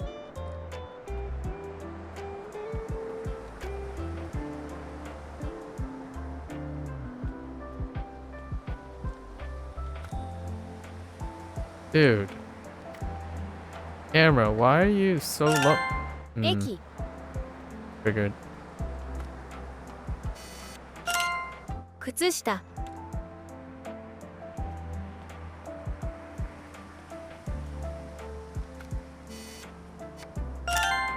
ゴミ Alright, I was kind of hoping.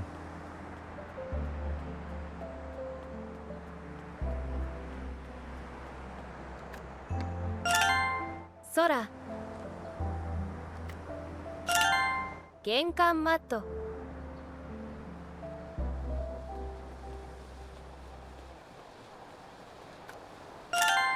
パン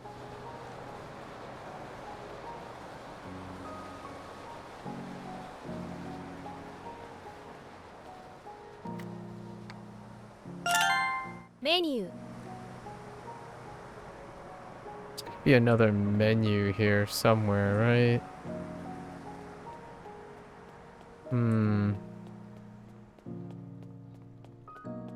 Anya? No.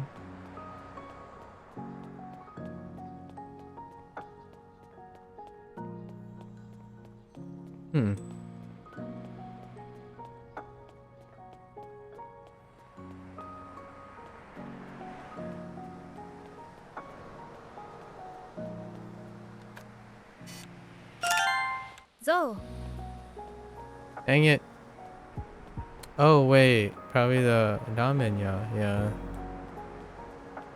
Okay. Sure.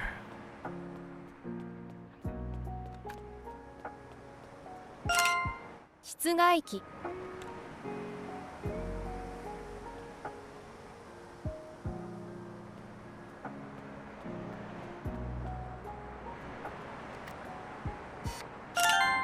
雑誌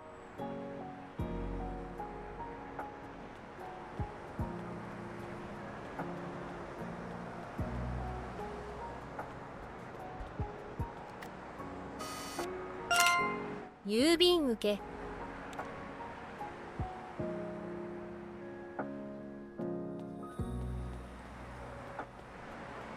That one's actually kind of hard. I don't have anything to rely on there. スケートボード Besides my hearing. There's nothing reading that I could use there. アイスクリーム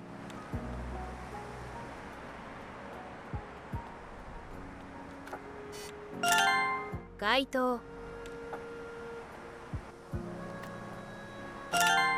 鏡 映画ポスター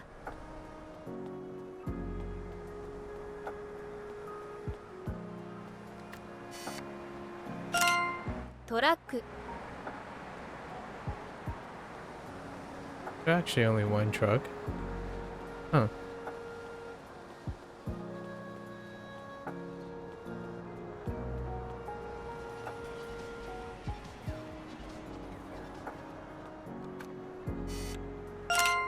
電子レンジ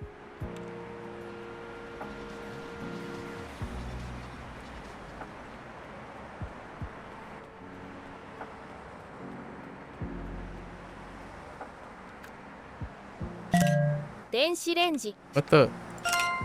大根 I refuse. That was on the mark. Don't heckin' at me.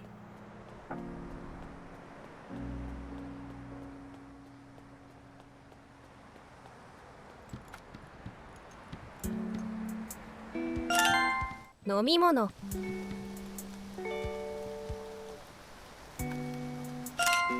ゲームセンター」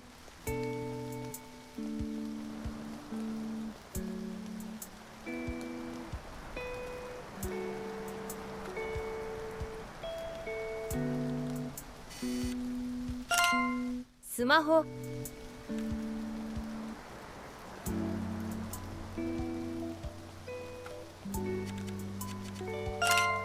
ギター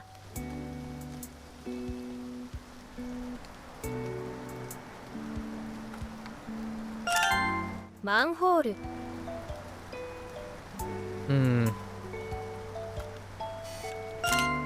ポスト岩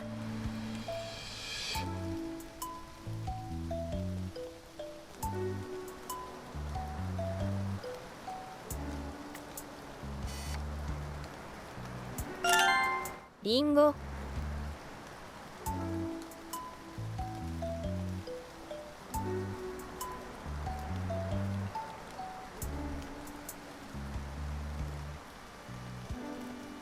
Snappy, snappy, snappy.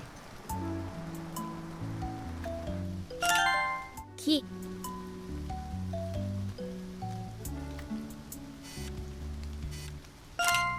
神社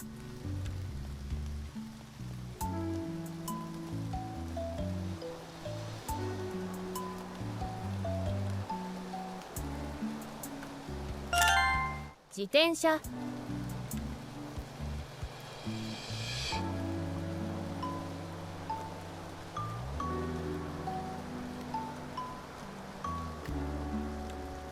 Oh yeah, there are suitcases here. Suitcase. Hmm. 映画館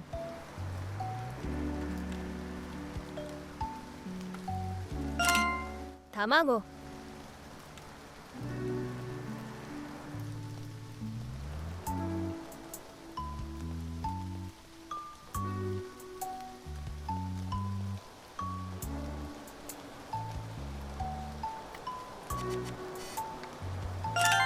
じょうろ Hmm. I had a problem with Joro for a while.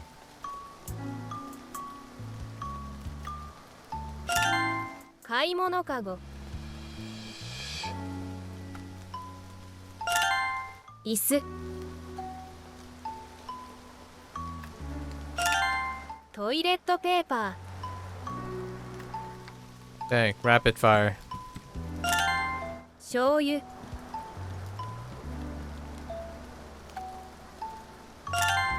広告 Hmm. Could be anything. Really.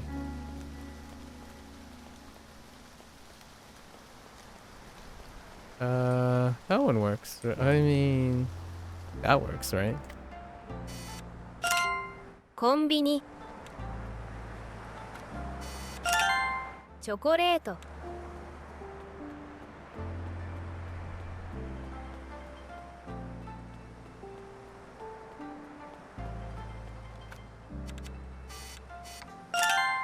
魚 Let me in here.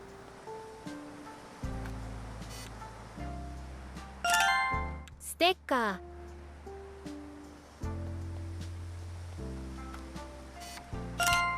道路標識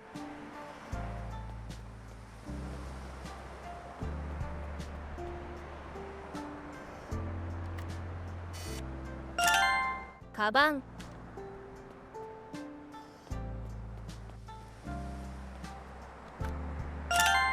フィギュア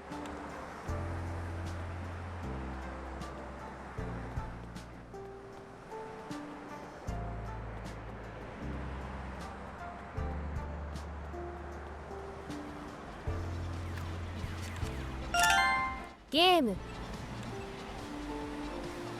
Hmm.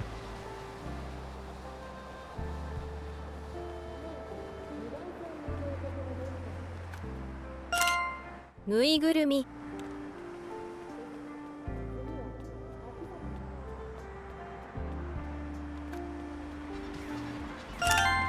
みかん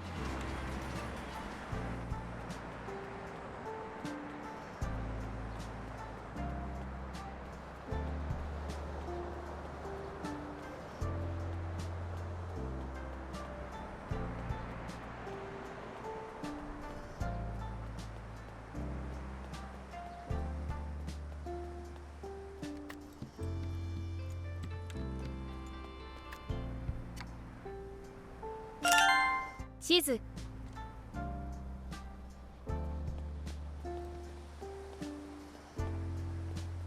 It kind of looks like a map.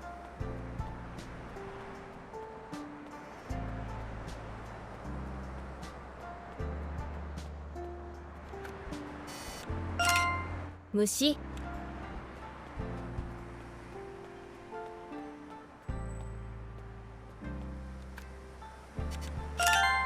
お知らせ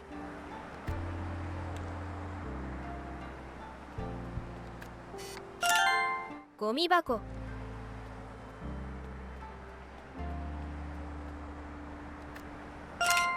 カフェ。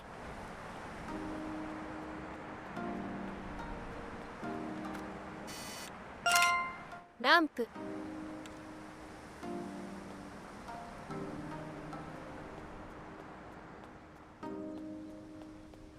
I wonder what qualifies as a lamp. Maybe these things? ボトルクレート。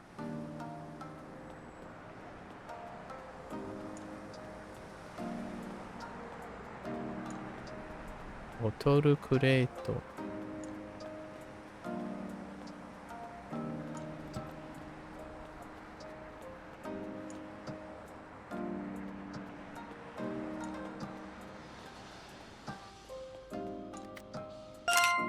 犬。Okay.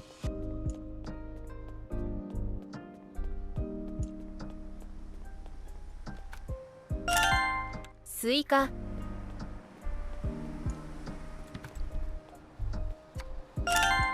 肉。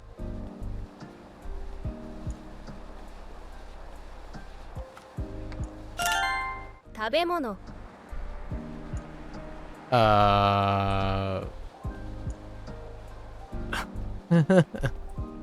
Um, I mean, I mean, okay. How about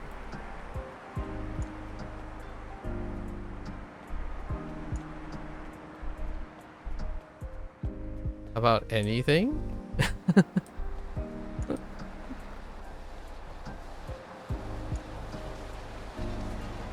Maybe something that's out. はしご。 Dang it. Got punished.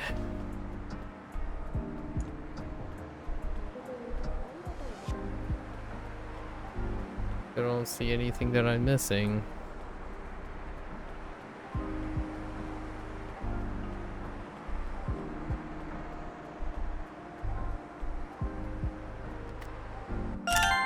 公衆トイレ。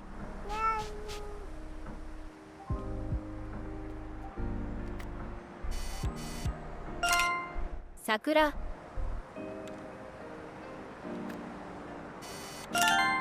フードボール。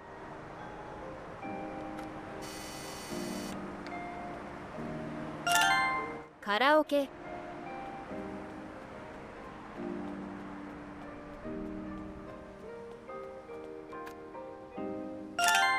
ちょうちん。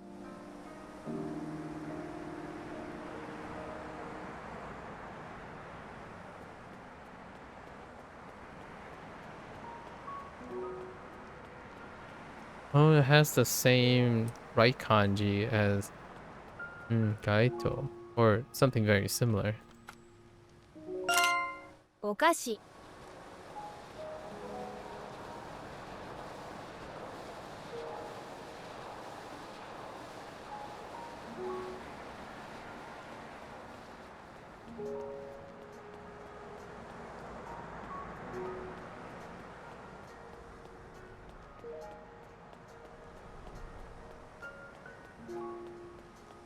Oh, there's some food stuff there.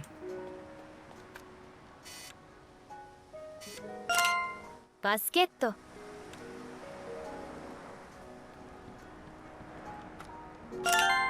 ホビーショップ。 Oh, interesting. I forgot about that one. Oh, we still got some other vocabulary on the back. So we got quiz mode still. Actually. Was it this one? 段ボール箱。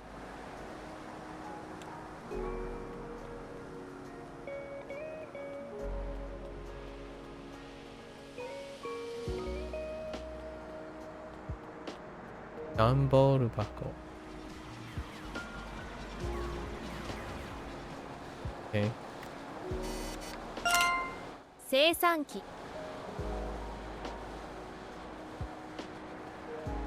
Oof.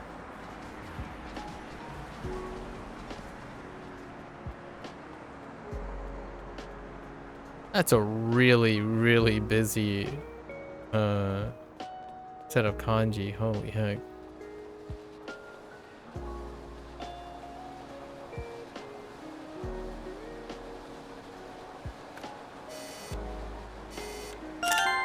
Skirt.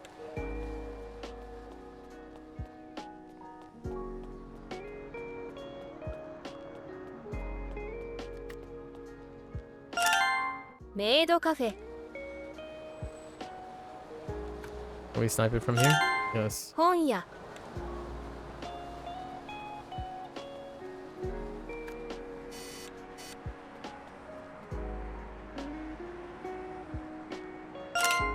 信号機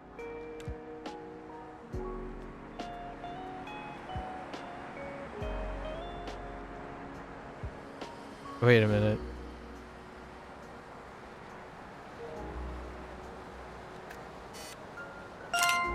Hashi.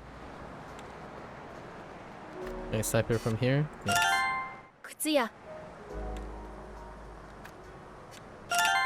トレー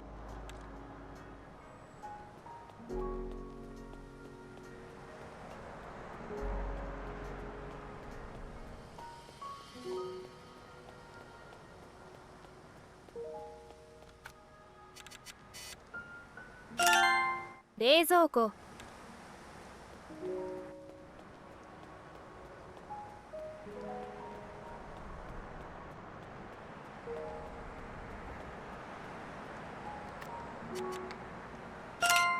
灯籠 Oh, this one has the same kanji too. Wow, all the light sources. So the paper lantern, whatever this lantern is, and then street lights. Okay. 掲示板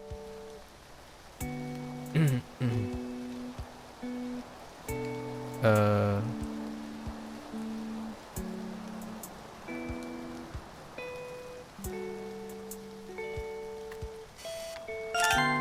Hana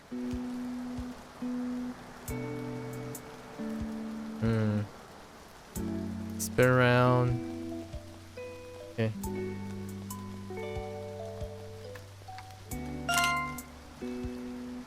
Oh, that was it. Another 50 down the hatch. What is this? Okay. That's pretty good. Making way. Making way.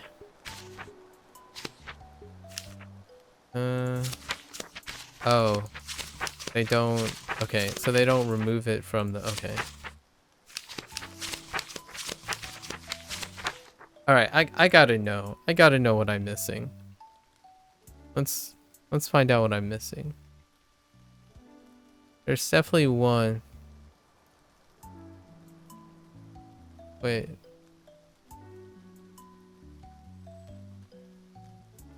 Maybe there isn't.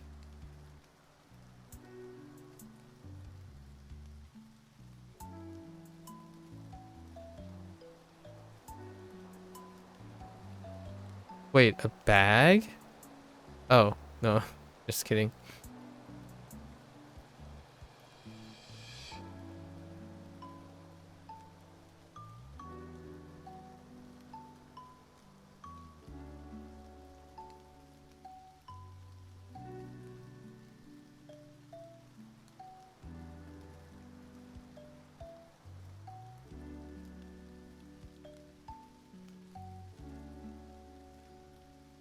Maybe I can't count.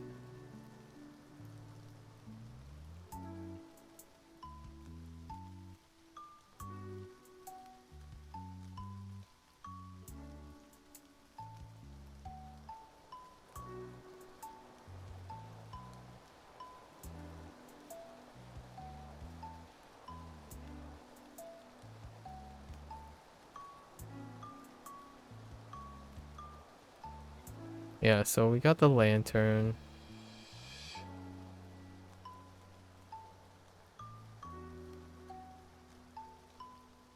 We got manga.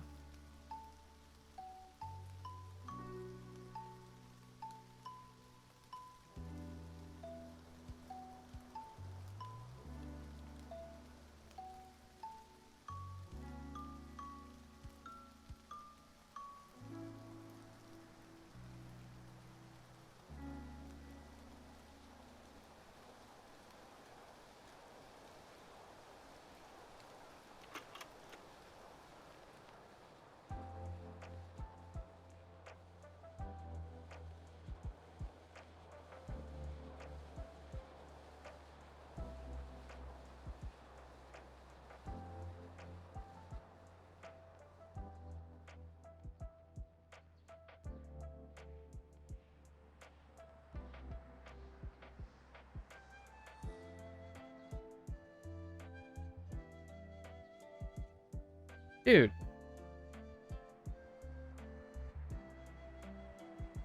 I swear I have all these on the list.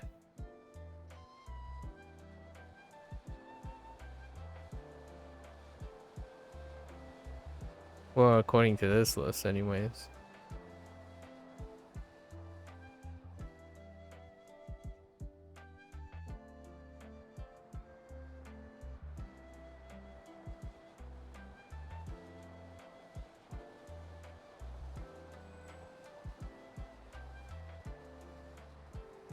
Wait.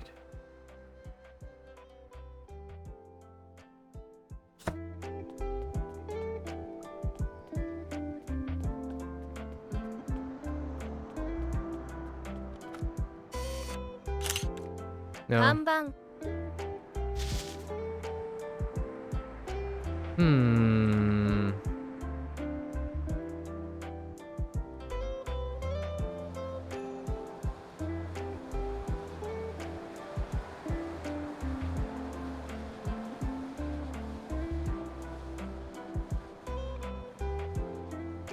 I swear I have all of these.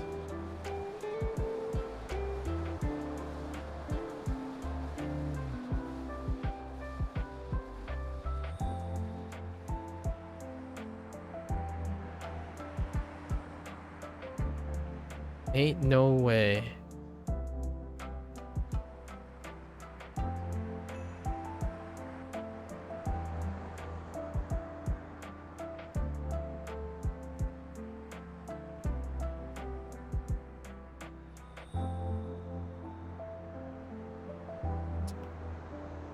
Hmm. Chaku. Izakaya.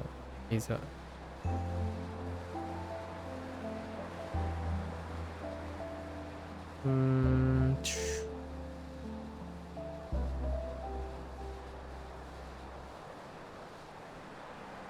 Ain't no way.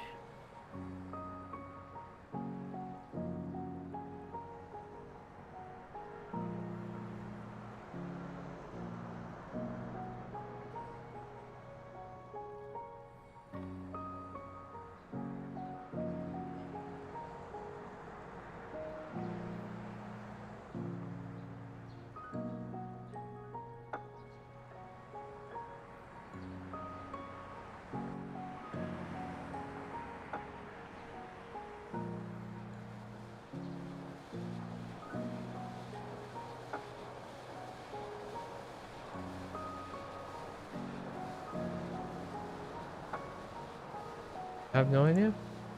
I have no idea. Maybe it's manga. Manga seems like something I would overlook. 漫画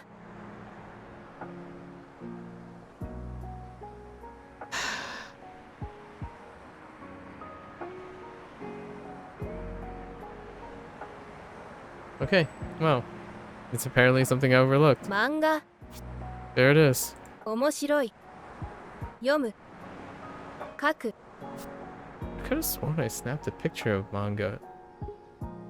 Well, alright. There we go. Now we have everything. Right? 4 times 36. 144 plus 1. Okay. Here we go. What is that? A little bit more.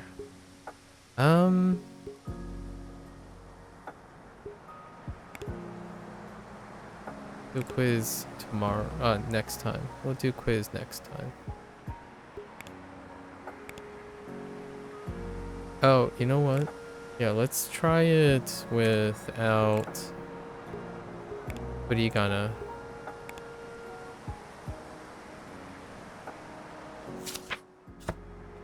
And then we'll do reading only without Furigana.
Uh-oh.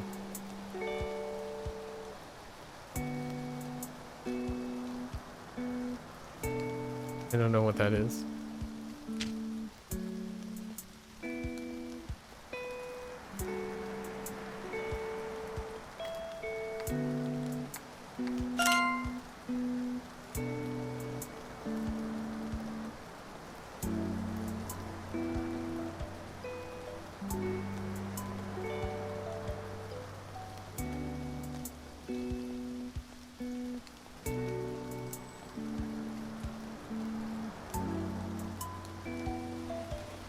What could that be?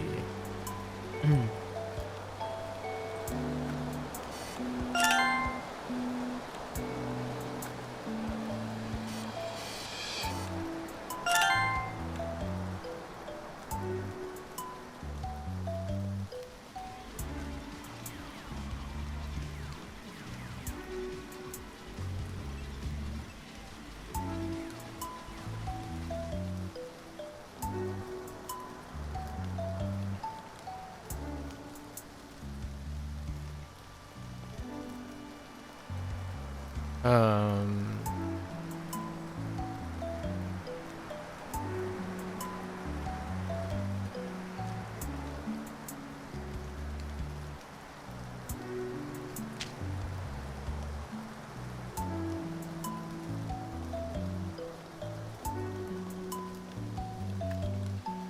hmm.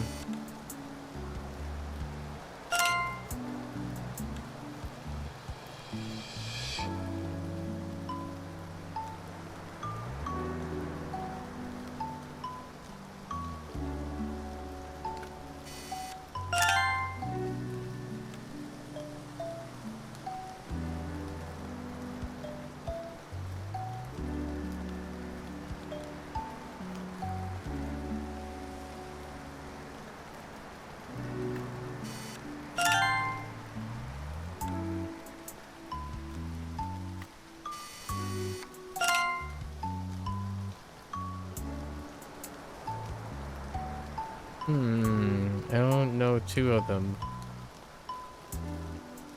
Didn't look hard enough.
I'm gonna have to do some guessing. Guessing works as long as it's limited.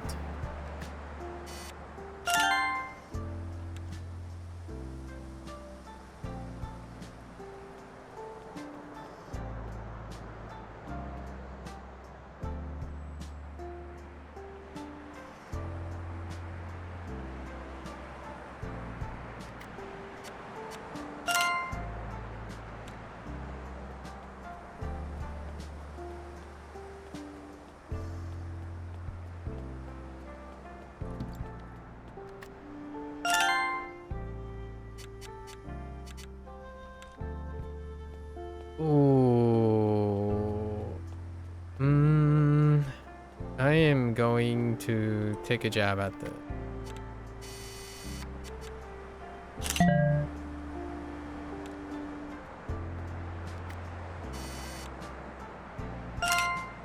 Okay.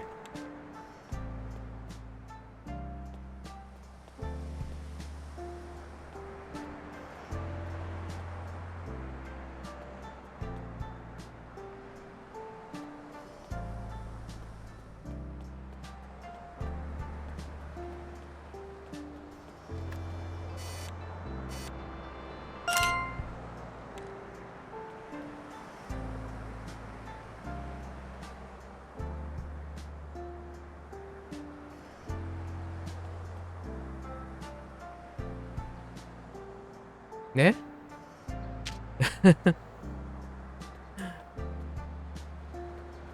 I'll keep that in mind for now.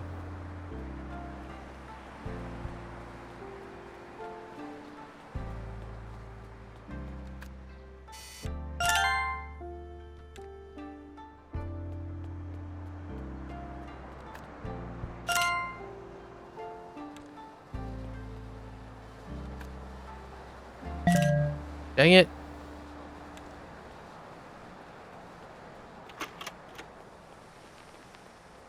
Hmm.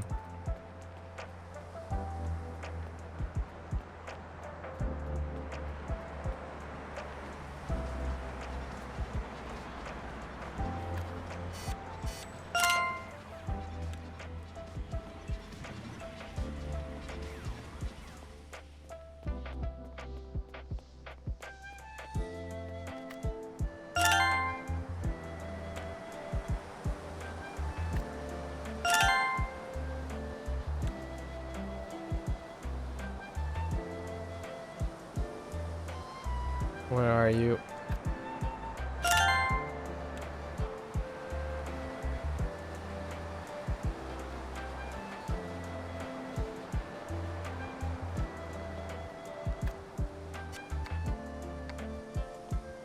Oh, come on.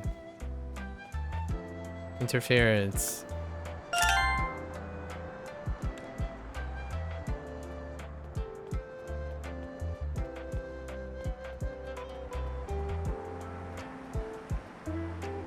Hmm.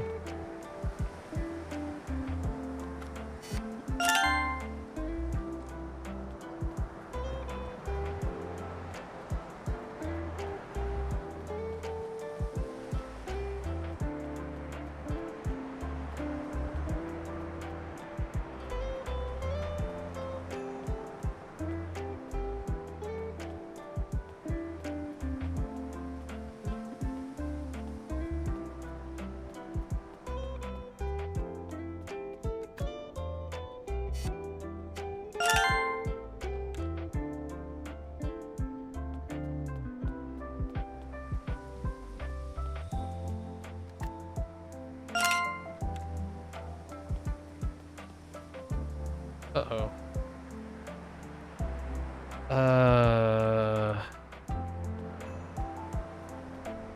Skip that for now.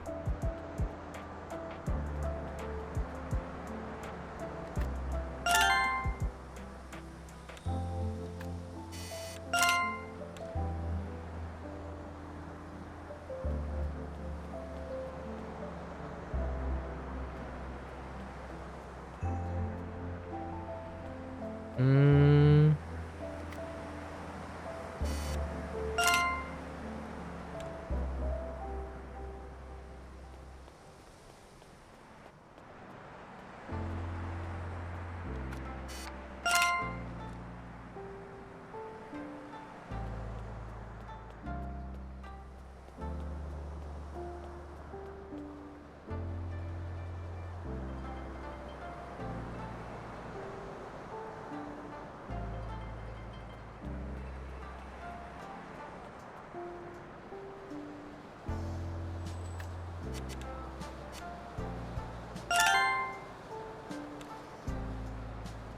Okay.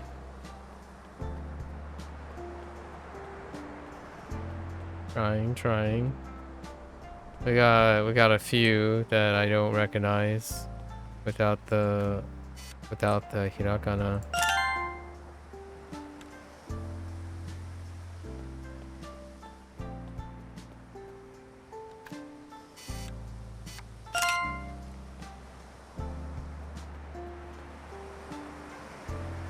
Hmm.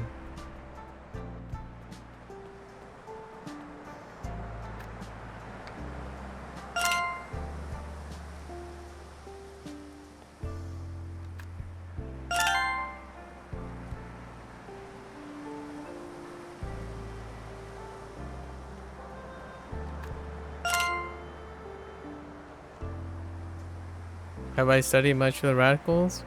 I don't really study radicals. I just get exposed to them and then I can figure it out myself.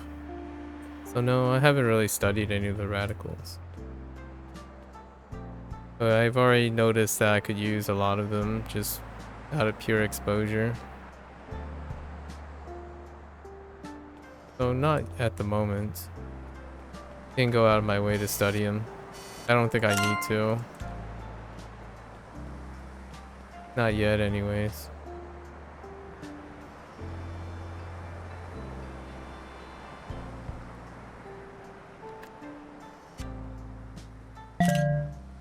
Nope. We'll do that later.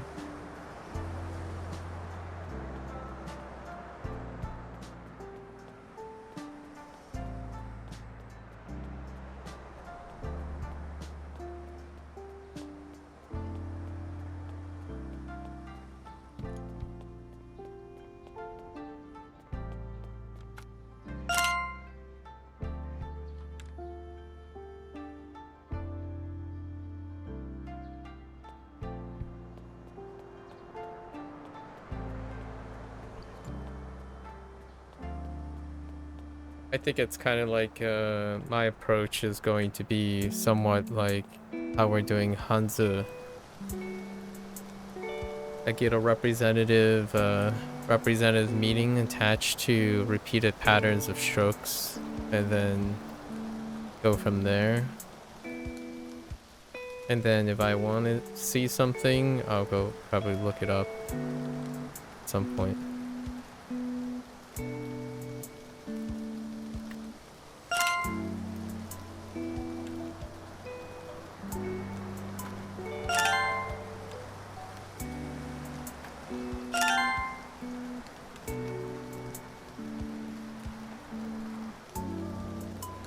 With the, you know, for the discovery process.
Hmm.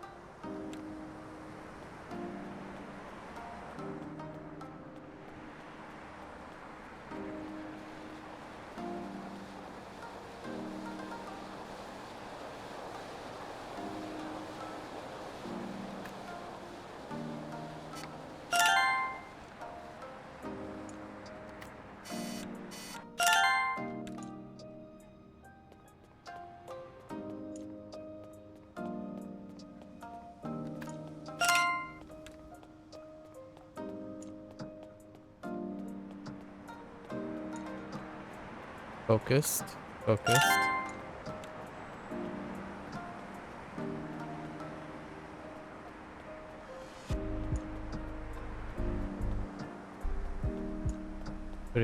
Putting some open effort.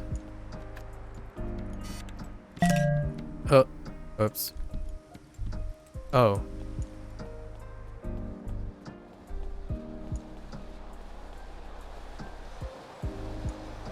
Wait. Oh, whoops.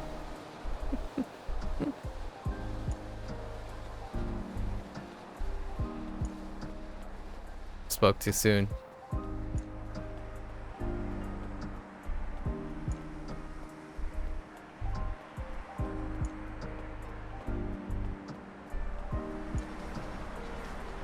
The moment I spoke.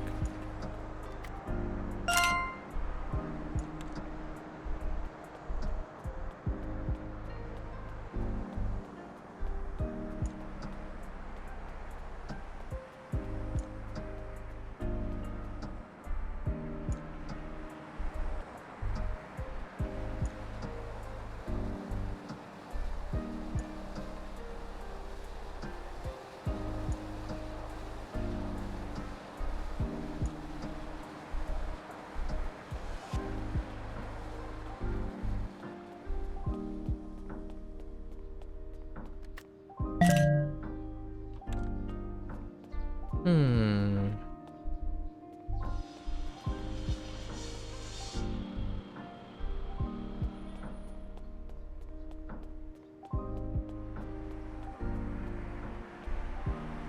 Hmm.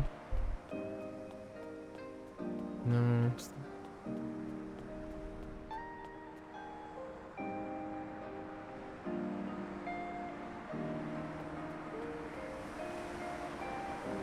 Skip that.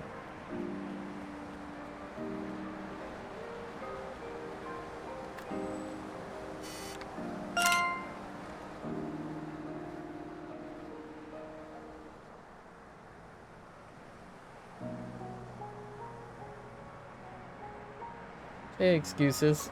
Hello. Hello.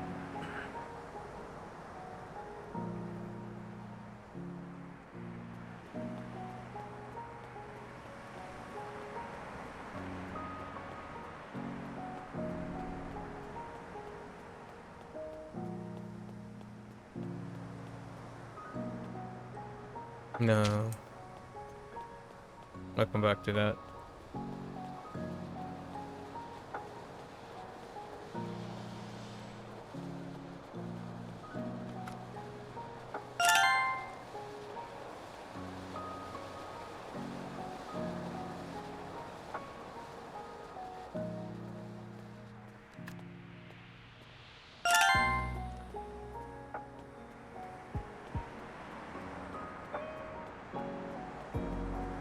It's going pretty alright. We got all the photos. Turned off Furigana, sorry. And then we're doing some reading exercises for now. Audio only seem to go pretty alright.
I'll come back to that.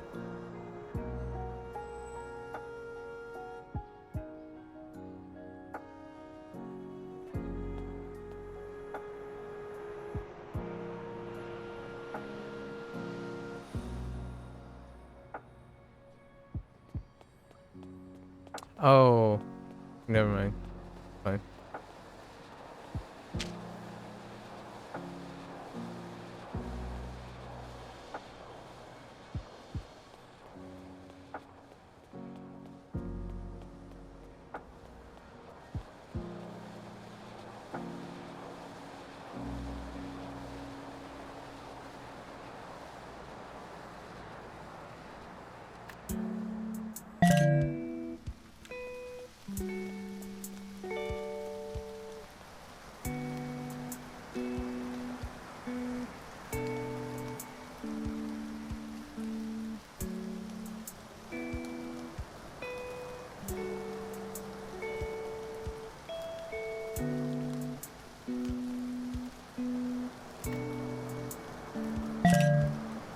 Okay. Right.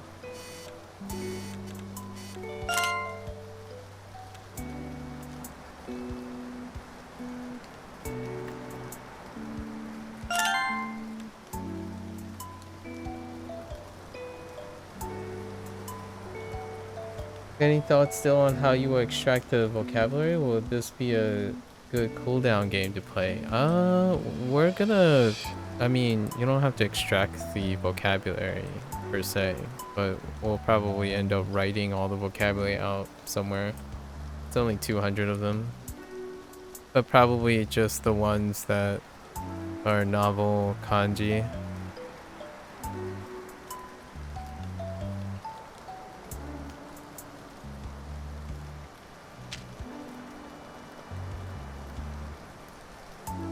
Right now, doing this is going to narrow down all of those words, per se.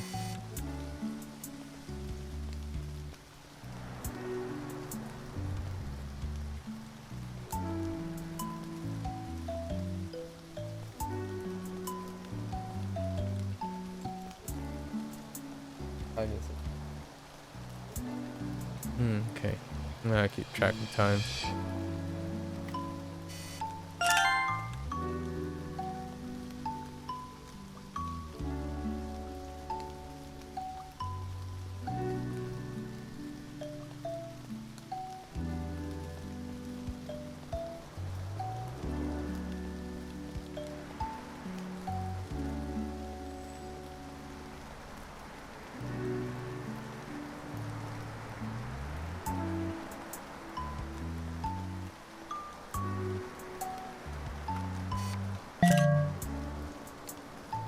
Hmm.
I saw you were playing it too.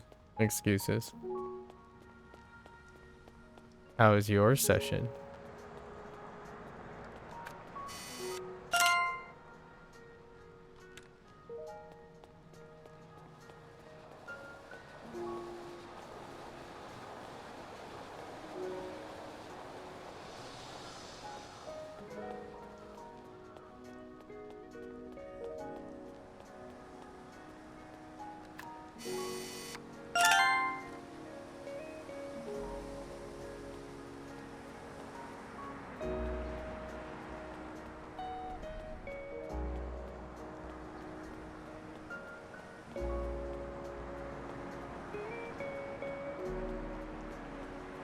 And we're not really in a hurry to like grow out of this, seeing that we'll probably make a return for this. So there's no really like biggest incentive to memorize and extract everything per se.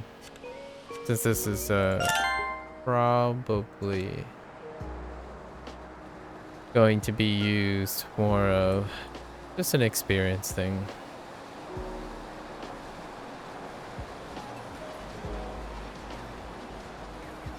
Hmm.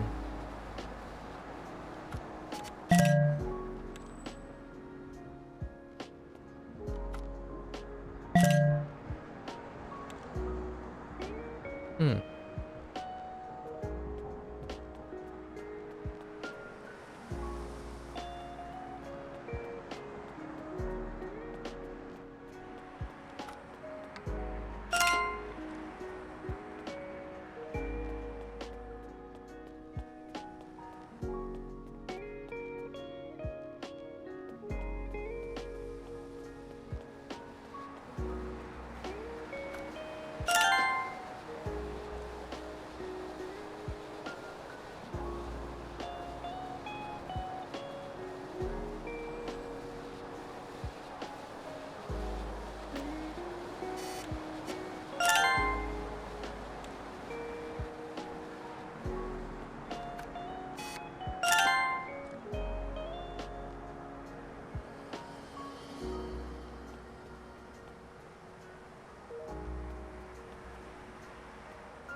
It's not that.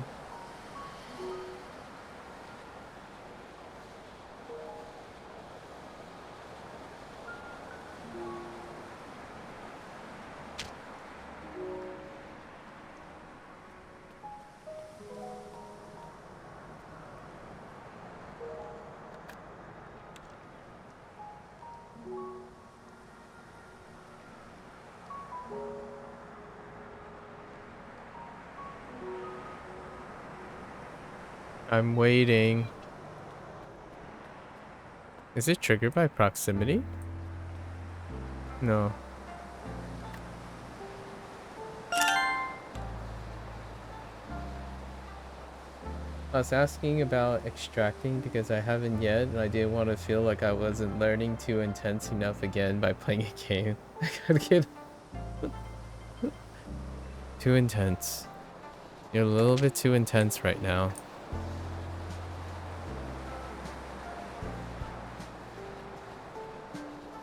Alright, so obviously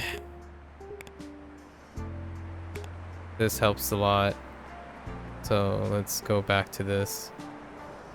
I think I got a pretty good idea where I am right now.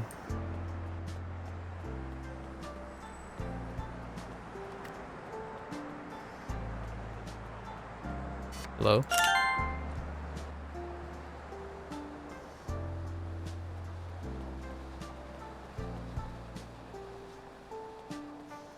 Oh, it was that. Hmm.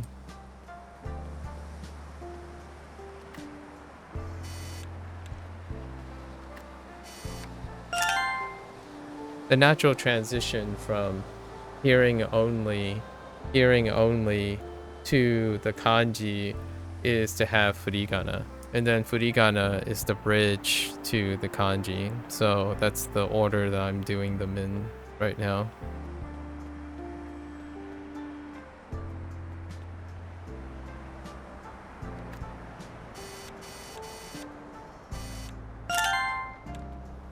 It's kind of how I'm doing the English to the pinyin to the Hanzi, and then the Hanzi to the pinyin, and then English back again.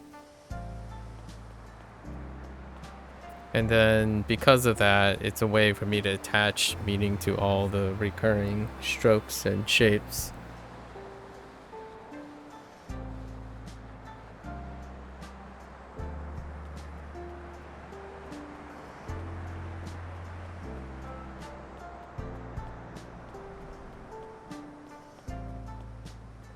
With Hiragana, it's very relaxed at the moment. Because I've been listening more often than I've been reading.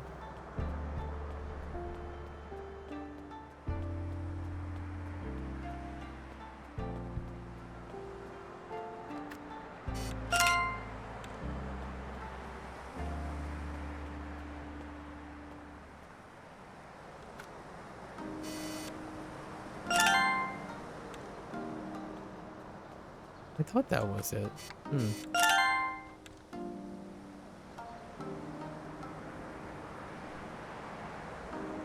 Oh, right. Okay. Makes sense.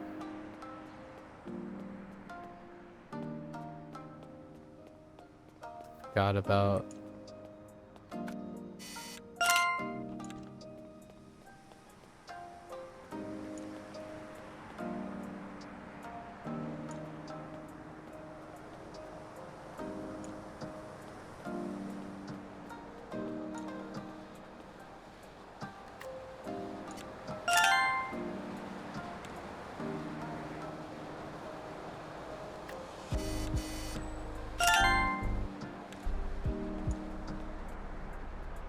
Right.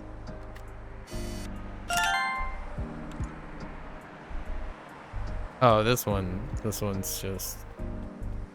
I'm gonna get used to that.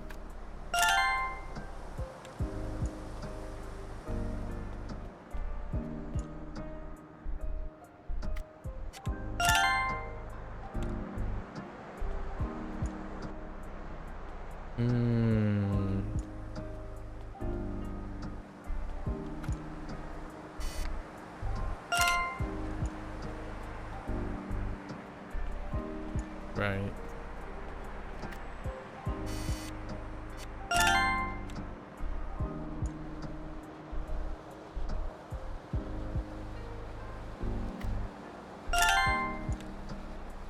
Yep. Am I still doing random or weakest? I'm still doing focus. It's focus at the moment. Why are these highlighted? Oh, okay. Okay. Yeah.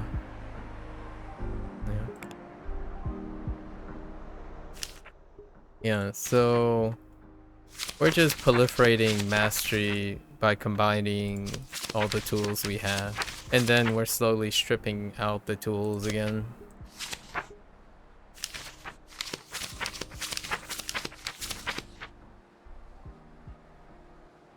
Do one more. Let's do one more. Yeah, so reading is like we're still doing reading. Yeah, definitely doing reading.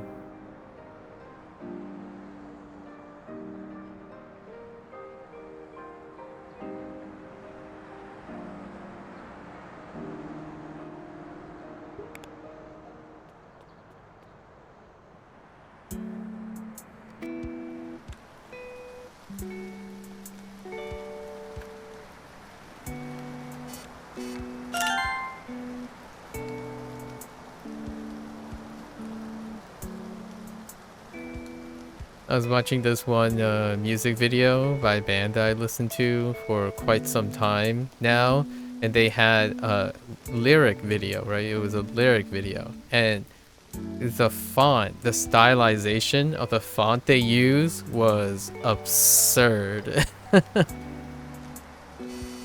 It was incredibly humbling. Holy moly. If you're curious which one I'm referring to, it's the one that I posted in the music, on the music one. Dude, like, it's Sambo Master's new promotion for their album. The lyrics in the middle, I'm like, I can't read that, and I'm like, is that even a kana? Like the simple ones, like okay, that I recognized one of them. It's like, and then everything's gone. It was so heavily stylized.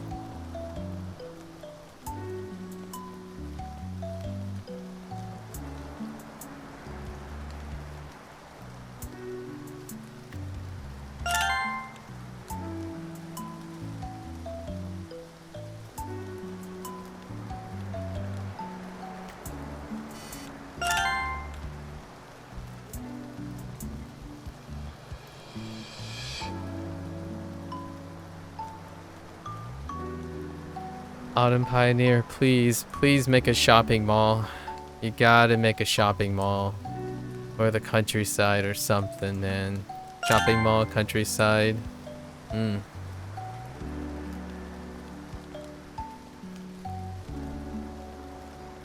Mm. You think you recognize her too? Or it could be a Z? Yeah, I I really like the song though. I like their song. Been listening to them for probably over 10 years now, if not more. Yeah, it's getting close to like 15 plus years.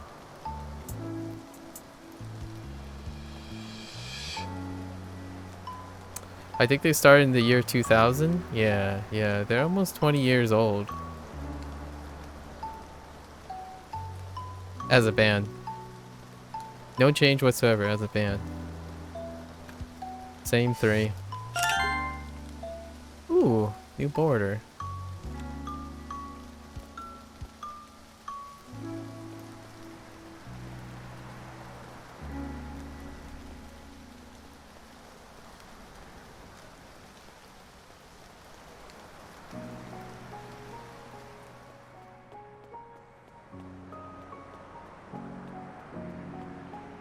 For modern, a shopping mall would be cool, but for some reason I would kill for rural. Yeah, rural Japan. Yeah, although it would be, I'm trying to think of like the vocabulary, right? Like the vocabulary opportunities.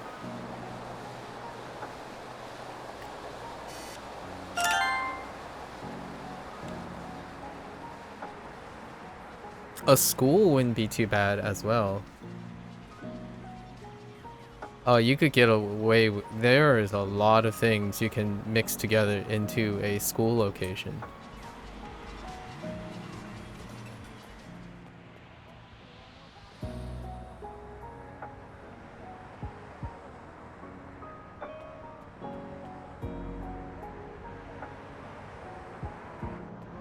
Yeah, the nice thing about the rural area, you know, like the countryside, is it's very sprawling, right? It's very wide, vast, and sprawling.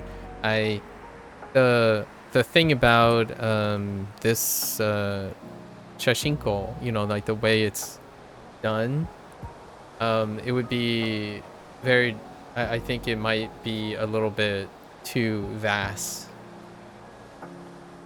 too peaceful, and non incredibly claustrophobic, which obviously this game is designed in a way that it is filling a smaller space with as many objects as possible.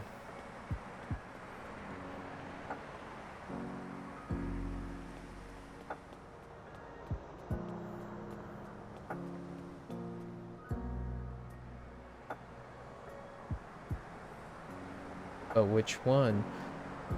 Any, really.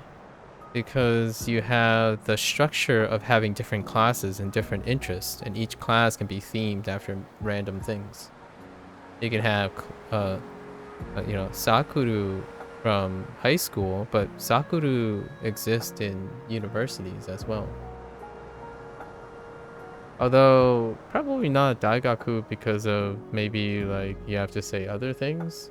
But either work when it comes to, like, the facilities themselves and, like, the actual structure of the buildings and whatnot. And still have special interest all over the place. And generally, that's a really great way to add a lot of flexibility without straying into, like, fantasy or something. Right? How do you get a bunch of... how you get a location with a bunch of themes put together all in a confined space. Special interest. And schools tend to be a great place for special interest. The other place is a shopping mall, obviously, because a shopping mall is a really big confined space with different types of special interests lumped together. So you can make a fictional, since they're sticking with fictional, like miniaturized fictional locations, you can probably populate it a lot, right?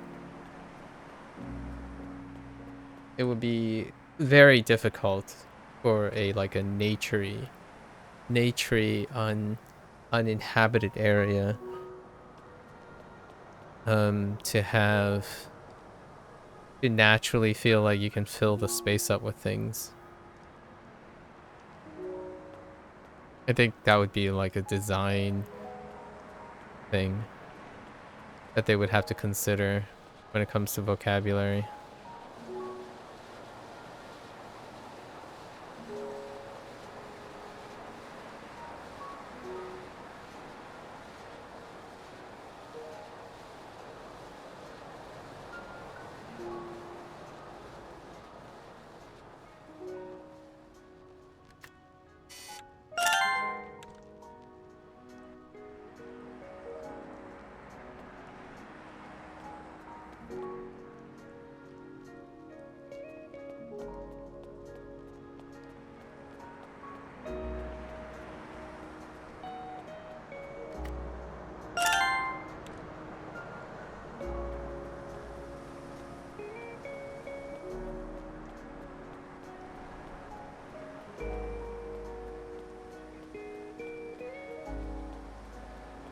You know what would be nice though? Would be that I dare say after watching that lyric video, I feel a lot better about how bad my Japanese. I think I just honestly, I tried. I actually slowed it down to a quarter of the speed, and I'm like, I think that's a particle. Wait, is that supposed to be I'm telling you. And you know what's very humbling? It's like when you go to like a metal concert, like a metal festival, or you see like a death metal poster, right? And then you try to read the band's names. I'm like, I don't know what that is. And then someone who's into metal just comes by and say, oh yeah, the band's name is that. Can't you see it? I'm like, no, I can't. I don't even know if that's in English. But it comes with practice, right? You're looking for something. So it's pretty amazing how fast. Honestly, I think my listening in this case was better than my reading for once. Yeah. It's incredibly humbling, I would think, in my opinion. Like, the moment it strays away, like, in this game, it took me a bit. Like, it took me maybe 15 minutes or so to adjust to, like, some of the writing in it. Honestly, like, when you get so practiced in something, just even the little subtle nuances, they stick out. Don't get me wrong, it is actually really fun, but at the same time, it's incredibly noticeable the more practice you are in a specific way. I think that makes it even more exciting. And obviously, even if it's humbling, I kind of liked it. So I looked at the lyric video over and over again. Well, I really like the song too. So I picked up some of the meaning from the song. Sabo Master tends to sing about very, very positive things. So it's usually about sharing love, loving one another, going out, raising spirits, like celebratory things. They're more or less a anthemic. They borderline from like chill vibes to anthemic rock, indie rock kind of thing. Always trying to share a positive message or a celebration of energy, trying to elevate the energy.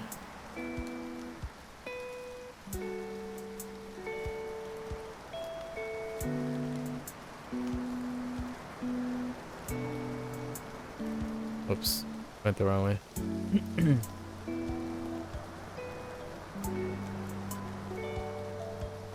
Must abandon the shackles of Furigana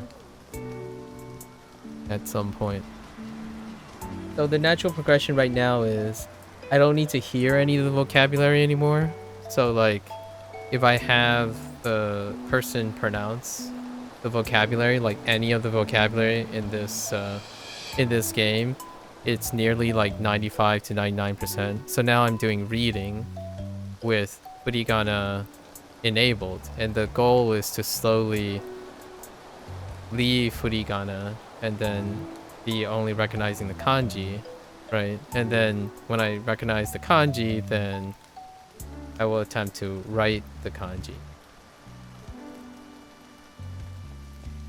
All the while though, the next time I use Shashingo, we're just gonna do the quiz mode though, because the quiz mode still goes. I need to bootstrap through with the quiz mode as well, just to see if I can chill. This is a warm-up. I know you mentioned it would be a cooldown game, but this is the warm-up. Like, I'm not really going hard on focusing. I like to use this time to like kind of settle in and maybe find some time to talk to people and whatnot.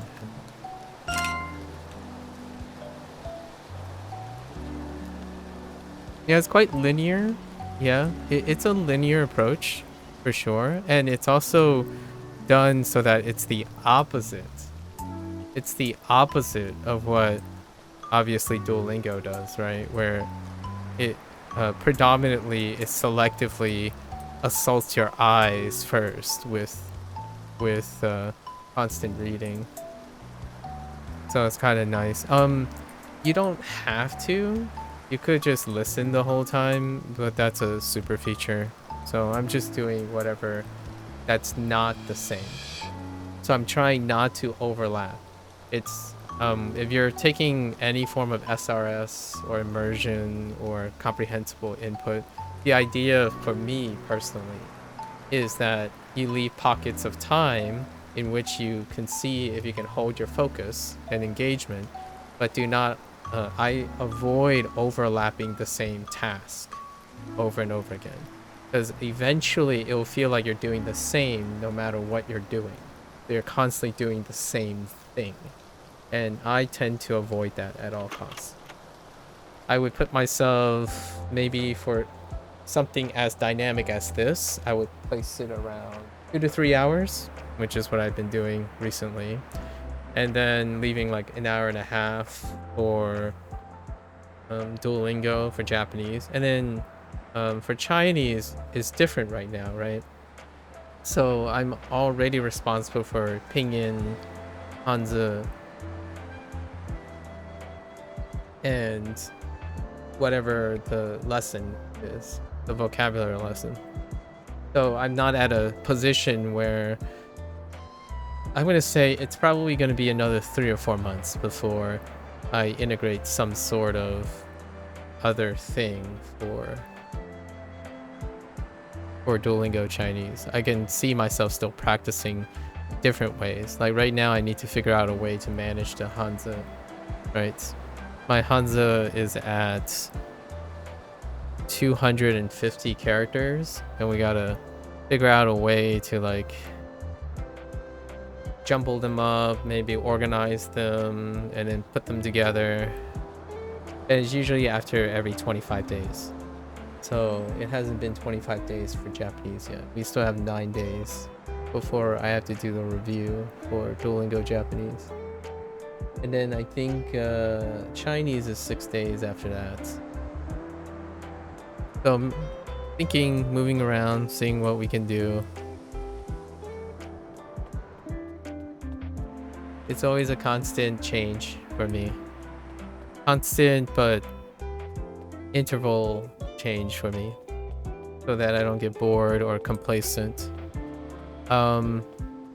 If I start to feel comfortable and I'm like, oh yeah, you know, this is easy, I've done this 100 times, then it's it's already past that point. I need to change. The moment you feel too comfortable and you're trying to learn something, I firmly believe that, or I deviate away from that feeling. If it's if you're doing a job or something, you need to produce results, then that's the feeling you want, right? So that's when you're not learning, but you're executing, right? You're outputting. So I'm in no need of needing to output. So at any time that it feels like I'm doing all the things consistently, then I have to pile more things on. With that said, the thing in front of me is not the only thing I'm doing in my head. Like, I don't want to give people the false impression, like, but you always get like 99% of your Duolingo answers correct. It's like, yeah, but I'm not doing the same thing every 25 days. I'm swapping it up. Duolingo itself is lenient enough that you get 99% of the thing. So like right now when I'm doing this, it's like, am I really getting the value of finding this object where the game measures? Well, the game can only measure something. Duolingo can only measure certain things. It's up to you to figure out how to, train and practice on top of it. And your honest opinion, does that method work? Do you feel like it has seriously improved my language learning while also keeping me engaged? Huh, that's a good question.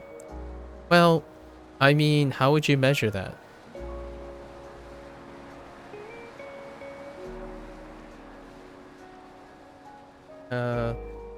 And you said seriously improved.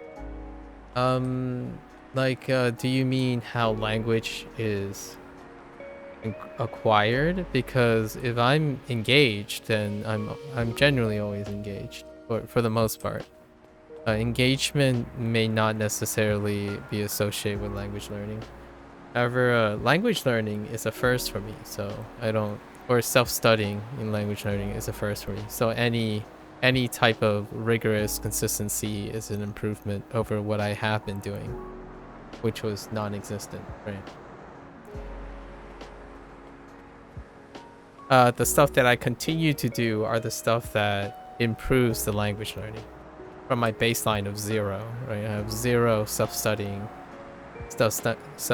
practice as of like 141 days ago.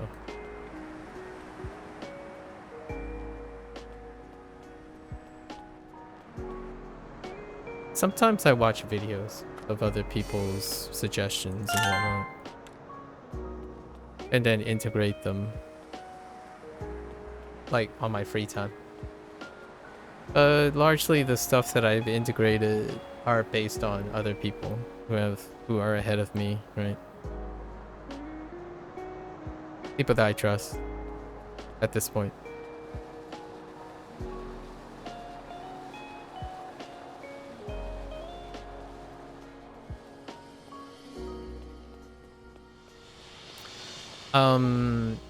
I guess the answer to your question, do it feel like it's seriously improved? Because I have no experience.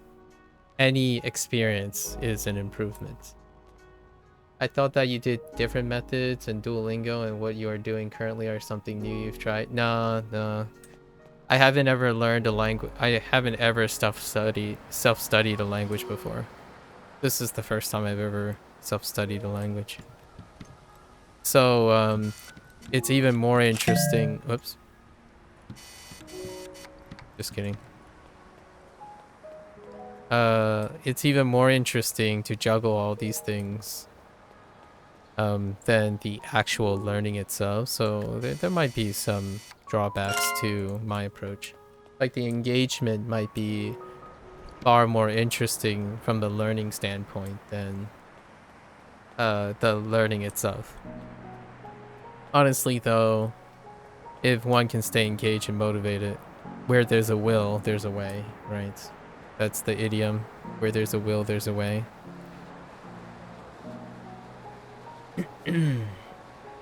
And I'll continue to explore them.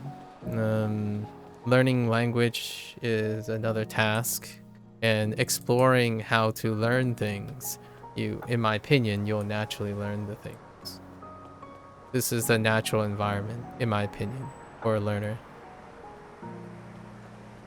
For a Japanese expert, probably not, right? You probably want to stick with whatever is most efficient, or that you discovered to be most efficient, and focus on the task of acquiring your target language.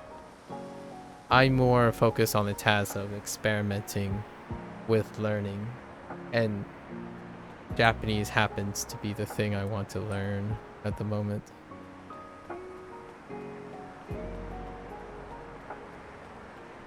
I would say that without saying too much, all this exploration, many of these things are things that, like, I would say 60 to 70% of the way I approach language learning now is translational from how I learned everything else. So like biology, genetics, physics, mathematics, fitness, mind-body connection. All those things are the approaches that I use now are the translation into the language learning. I like to view learning as the skill I'm practicing, not the content. Like it could be anything.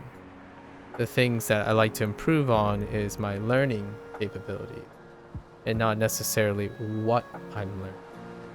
Right. So a lot of times people use what they're learning as a readout for how well they learn. Right. So that's kind of a different mindset. Definitely a different mindset. I understand that people pride themselves on their output or their ability to have output. And my fun thing is focusing on input, right? Often it's focused on input. And the output I use vigorously in order to modify and experiment with different input methods. So I naturally generally focus on creating a pattern of output and then changing up my input progressively and then refining the input over and over again. I've only been here since day 120s, but I'm enjoying tagging along your journey, and not just because you're using Duolingo. That's fair enough. Yeah. I hope in the future, like, the two of us will have our own methods and then we can exchange ideas, because that's kind of, in my opinion, that's the end game. If you're a learner and you're really focused on how to improve your rate of learning, generally speaking, at some point you'll gain so much experience that observationally you can make these like connections with, oh yeah, I've never done this before, but hey, I see this, I see this, I see this. Let's start with this basic plan. Oh yeah, I got it. Here's my first schedule. We'll do 25 days of this, and then let's see where it goes. And then like I'm gonna use these 3 outputs, measure their outputs over time, and then tweak it as you're going. Right? Your standard like problem solving skills, right? When someone says, hey, I got a job for you, it involves this. It's like, okay, well, I'm gonna need all these details and I'll come back to you. Give me 10 days, I'll work up a plan, let's put it into action, and then we'll review it every 2 months and see how our progress comes along, right? So very, very core to, like, it's a very applicable skill when you start working on refinements, like personal refinements. You find a place to start, then you constantly refine it, for better or for worse. It could get less efficient as well. The idea is you're able to see that something is getting worse or getting better in your exercises. So the more you're more likely to be able to refine your process over time if you're just actively doing that. Then you walk around and then people tell you, what happens if you hit a dead end? It's like, I don't worry about it. Like, statistically, I'm unlikely to hit a dead end, right? So most of the time, lots of people are concerned with certain things. Like, what if this doesn't work? I'm like, well, that's kind of unfortunate, but I'll try to make it work. You start somewhere and you make it work.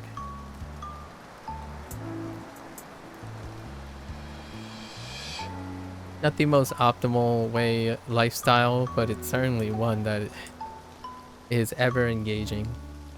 Yeah.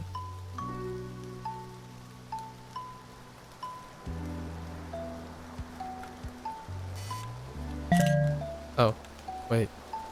Oh, just kidding.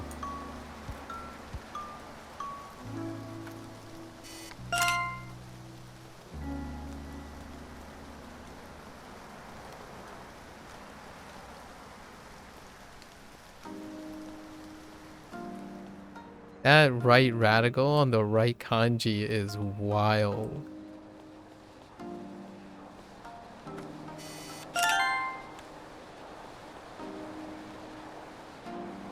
I unintentionally life coach.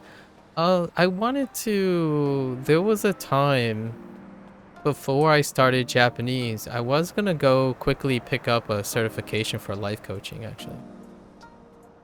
Not that that does anything, in my opinion, per se, because I'm not doing anything professionally. However, I thought about taking like a course on executive function and see how, out of curiosity, what people consider as executive function coaching, or consultation.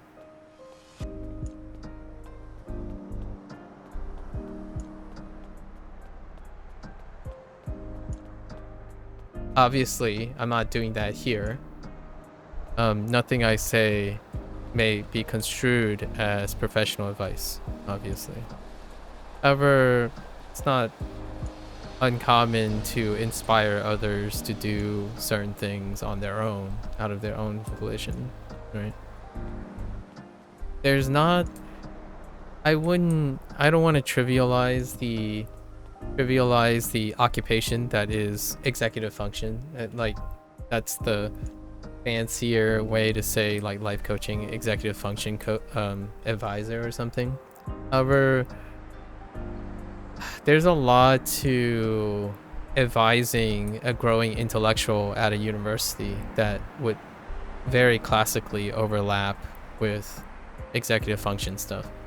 However, I do like the extra thing about executive function, which is also taking care of the quality of life choices of that person, which an academic advisor does not necessarily do that. They can choose to perhaps suggest things, but strictly professionally, when you're thinking about the relationship between an academic advisor and a student, is largely concerning with their academics. However, a life coach or an executive function advisor, right, is also somewhat concerned with the daily habits and the lifestyle choices of the person, right? So they go a little bit more general as opposed to more specific. However, I always felt that there is some semblance as a teacher or an instructor or professor to understand when your students might be struggling with executive function and not necessarily some sort of comprehension of the topic, right? Like, oh yeah, this student is learning a lot of kanji. It's learning like 100 kanji a week. It's like, that's awesome.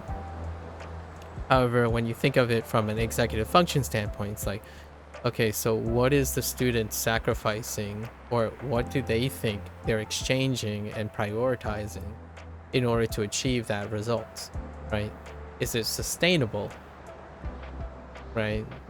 There are a lot of other elements, and you can kind of, it's kind of like an interface between behavioral psychology and academics. And oftentimes I feel like you don't want to see stars burn out. That's pretty much my thought about that. It is incredibly disheartening and disconcerting how vast, how amazingly high capacity most of the kids these days are. Like, they take in so much information, however they lack the executive function to synthesize and utilize all that information. So like, you can at one hand encounter a person who advise you on 2000 kanji immediately in like a 6-month period. At the same time, this person will fail to communicate with all of that knowledge, right? Communication is an executive function. So like, there's a difference between someone comes up and say, hey, look, I can talk about all these fancy words. Isn't this neat? And then that other person who might have a better command of executive function would be like, I don't understand why this would be impressive and why this is relevant. Like, I'm glad you understand 2000 kanji, but I'm learning still. How is that relevant that you're telling me how extraordinary you are, right? So on the one hand, as someone who doesn't desire something like that, I can see that this person worked really, really hard. Like, they learned so much so quickly, yet they have not encountered the experience of interacting with someone or feeling good about what they achieved, knowing what they are doing outside of it, as in, so all the time they spent memorizing or learning the kanji, that's fantastic. So now have they developed their behavioralism and their, you know, their points of interaction with others. And it's like not so subtly that also involves the whole idea when people say like, oh yeah, go and immerse yourself, right? Go and talk to someone. Go and interact with a native speaker. That is supposed to enable this really brilliant person who's taking in a lot of information to contextualize. So the language learning community obviously keeps emphasizing like, oh yeah, don't forget to contextualize. Don't forget to engage in interpersonal skills, because that's an executive function that helps you intuit the things you're learning. It doesn't necessarily only provide memory aid.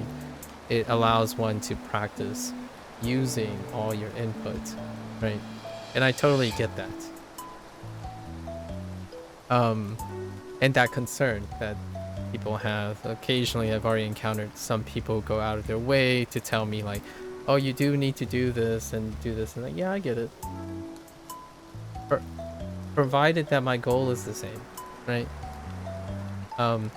I, for one, regardless of my incomprehension or like my inability to output certain things, I have no reservation in problem solving when that opportunity presents itself. It's very different when someone avoids something because they don't want to practice it. So for example, you can have someone who's like N1 competent, right? That classical example where someone is like N1 competent, but they are not quote unquote fluent in communication.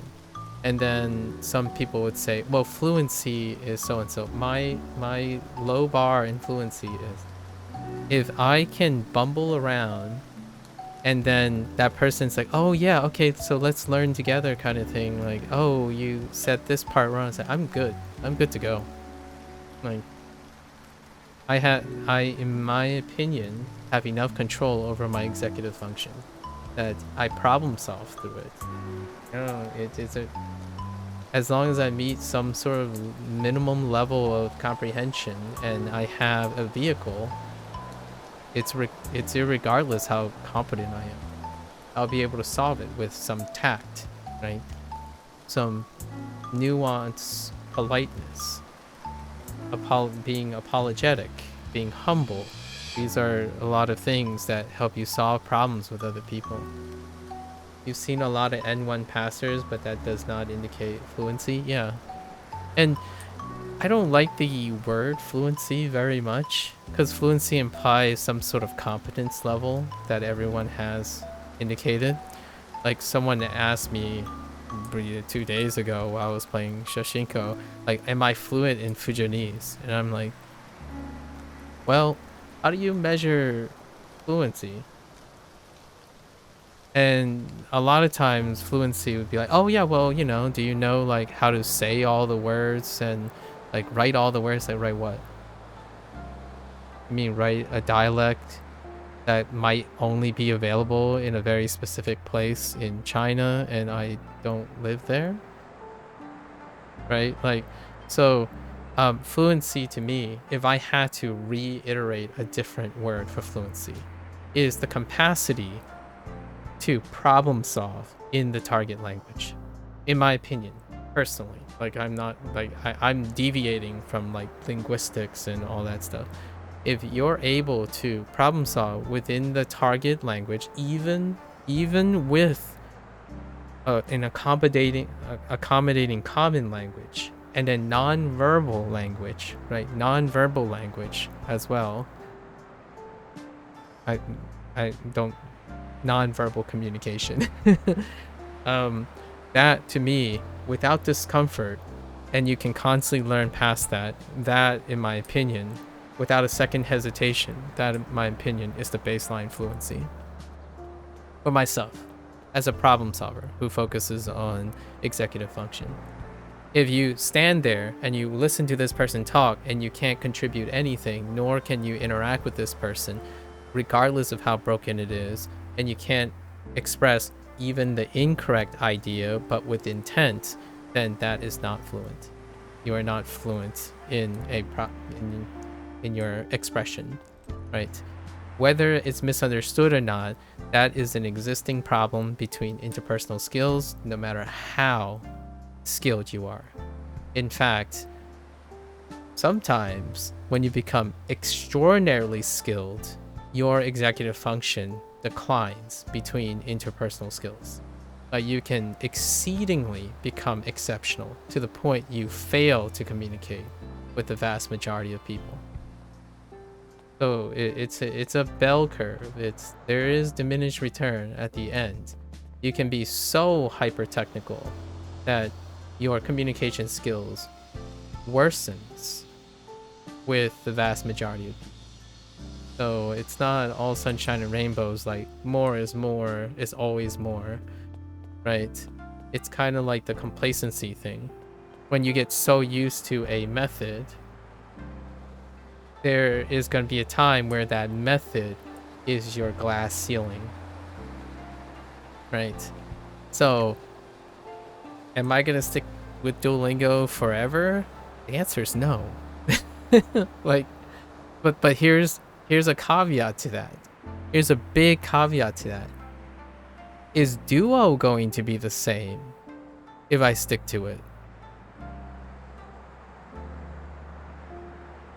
Right? Is Shashingo going to be the same if I stick to it? Is Wagotabi going to be the same if I stick to it? The people that I encounter the most that always talk about, in my opinion, anecdotally, the people who talk about best methods, worst methods, your favorite things, your worst things, those are the individuals, in my opinion, when I ask them to list something, it will be things that they've kept static for the vast majority of their lives due to preference. And to me, personally, that can be a sign of a lack of executive function. Imagine statically always approaching things the same way, always looking for one thing and sticking to it. For any type of problem, you can't, like, the chances of you solving a problem is like the chances that the problem and the answer you have coincidentally aligns. You won't be able to solve many problems. You might be able to solve a very select few problems, and those problems you're going to be great at it. You're going to be super great at solving very specific problems. If not, you'll be paid a lot if those problems cost a lot of money, or like they're going, like, say the universal what is it, you know, the unifying theory of in physics or something. If that is something you can solve, it could mean the world for sure. On the other hand, you also won't be able to solve any other problems outside of that in general. Right. You choose your things, right? Personally, in the end, whatever person chooses, however they're approaching it, overall, I take the psychological approach in this. If they are happy, sustainable, who am I to intervene? However, it goes without saying that the vast majority of brilliant people in the world, they didn't go to their grave happy. Right? I mean, bless them for all their contributions, but there are rarely ever a scenario where these brilliant minds did not succumb to a lifetime of potential, like, intellectual regrets. Right? So it's kind of a, it's not a very romantic life, of not a very well moderated romantic life. We still continue to celebrate them, obviously. I always appreciate all the genius predecessors who are responsible for all the things we have today, you know. You look at fluency in categories for you, being able to fluently hold a comprehensible conversation, but would I be able to convert that to a written letter to someone? Interesting. Also, typing and trying to keep up with a conversation is difficult. I find myself saying, yeah, I get you, or nodding like you can hear me and see me, then forgetting how to type it out. No. Perfectly alright. Yeah. Don't mind it. I tend to read subtextually anyways. Right. No worries.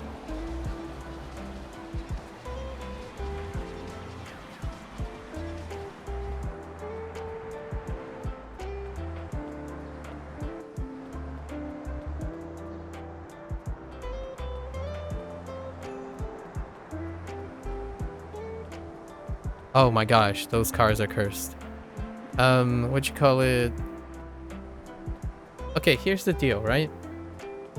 Ask yourself, what is the most rewarding thing you can do?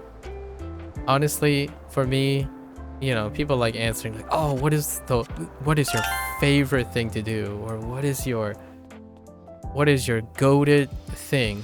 I think my goated thing is being able to reach to a person, see them grow up in 5 years and do amazing things, and I have the privilege to witness that and somehow have a part in it. That'd be fantastic.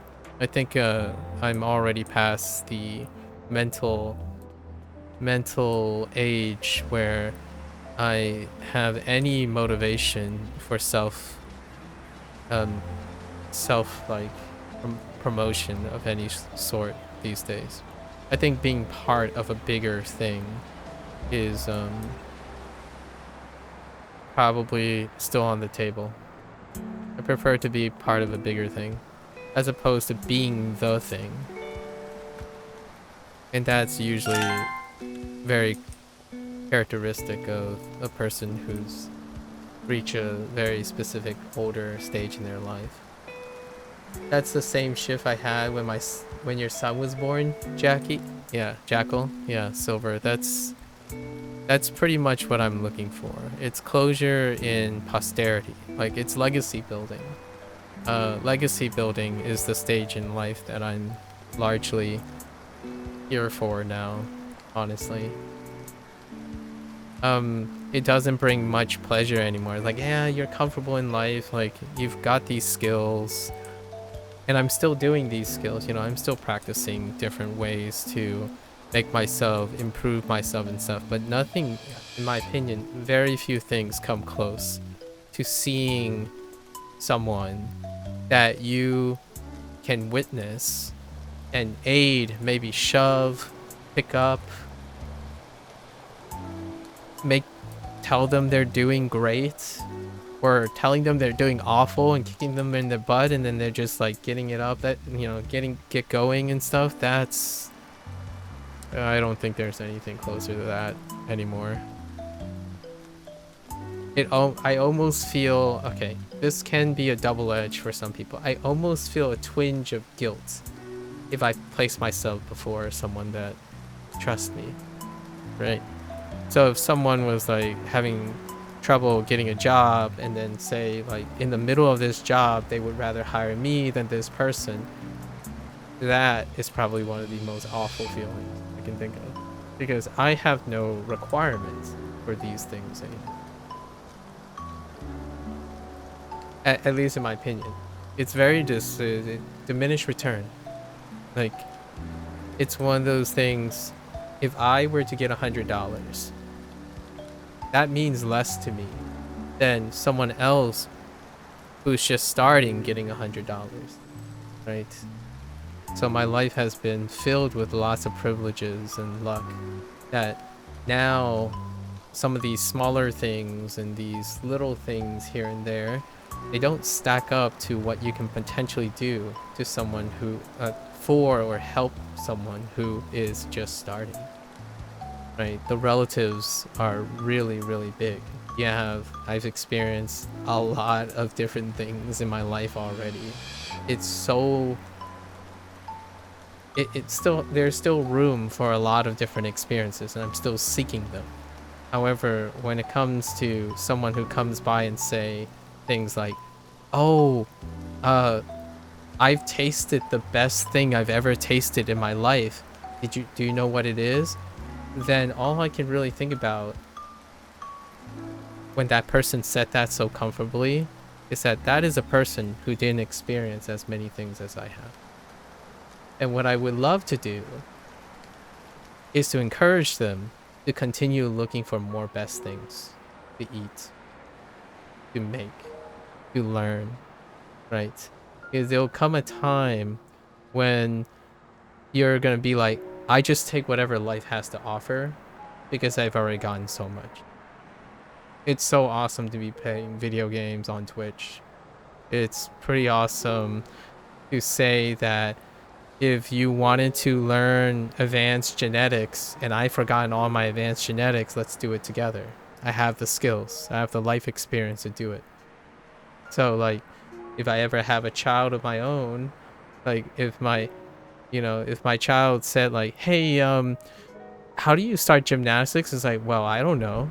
Let's do it together. I mean, I might break a bone or something, or sit there and watch videos instead of doing the actual thing, but I have enough life experience to make it worth the while, right? That's kind of the thing. It's no longer about, oh, I don't want to do this, or I don't want to do that. Like, are you interested in it? If you are, let's talk about it. I've been around, not like literally around the world, but I've experienced so many things in such a short amount of time that I think I'm well enough equipped that if someone truly trusts me with their livelihood, like an executive function coach or something, I can do those things with you in some way, and be able to contribute.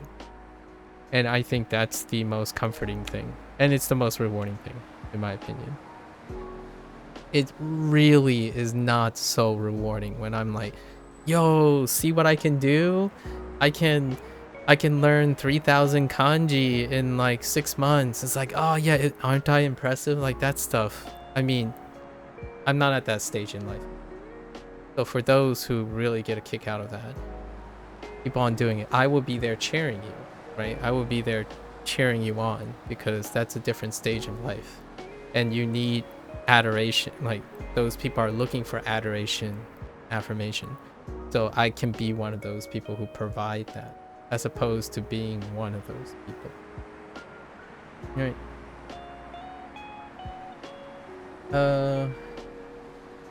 I think I'm in a twilight zone for my answer. I want to be selfish and have a goal surrounded by me, but I also wouldn't mind seeing and helping others towards their goal.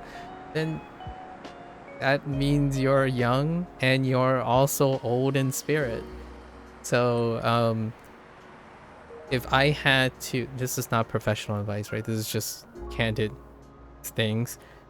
If you still have that urge in seeing yourself achieve goals,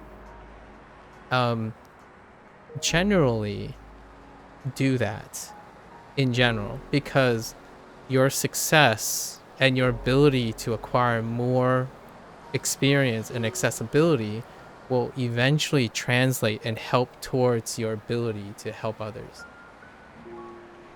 That's what I like. So at some point, if you become successful yourself, that urgency kind of subsides, and all the skills you've acquired that you focus on self-improvement can be contributed to others in the future, right? There's this idea of if you're unable to help yourself and improve yourself over time consistently, it can be very frustrating and possibly also mutually detrimental. If you're unable to do it for yourself, helping others may not be as effective, right?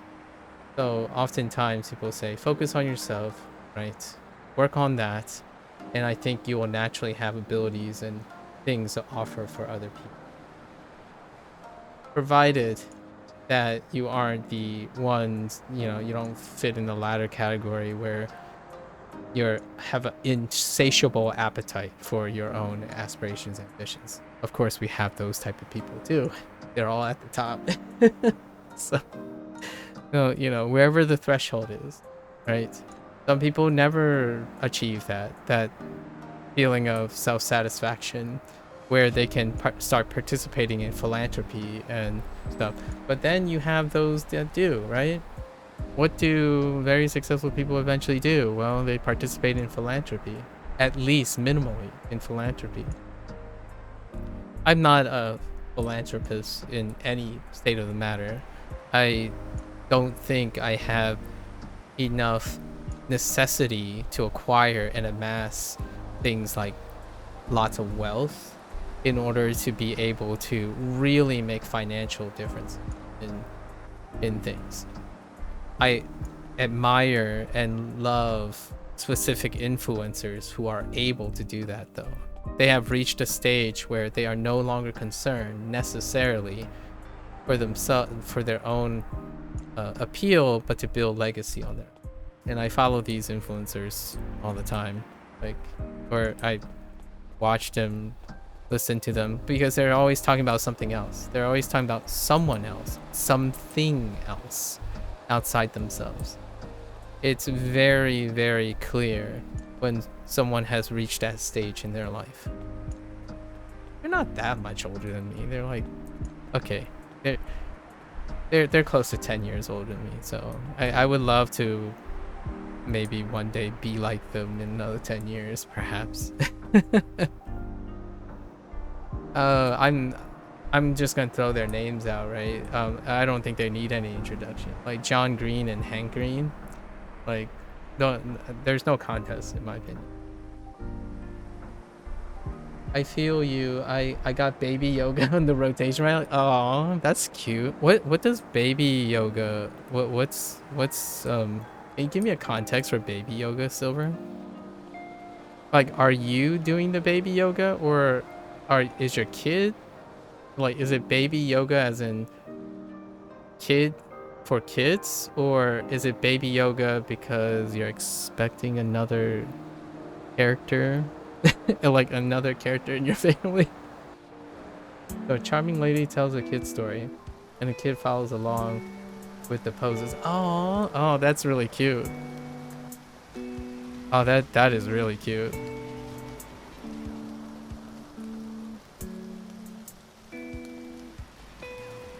Sorry. Okay. All right. Yeah. And you join him while he's learning the poses. Oh, that's really cute. I like it. I didn't know such things exist. Baby yoga, huh?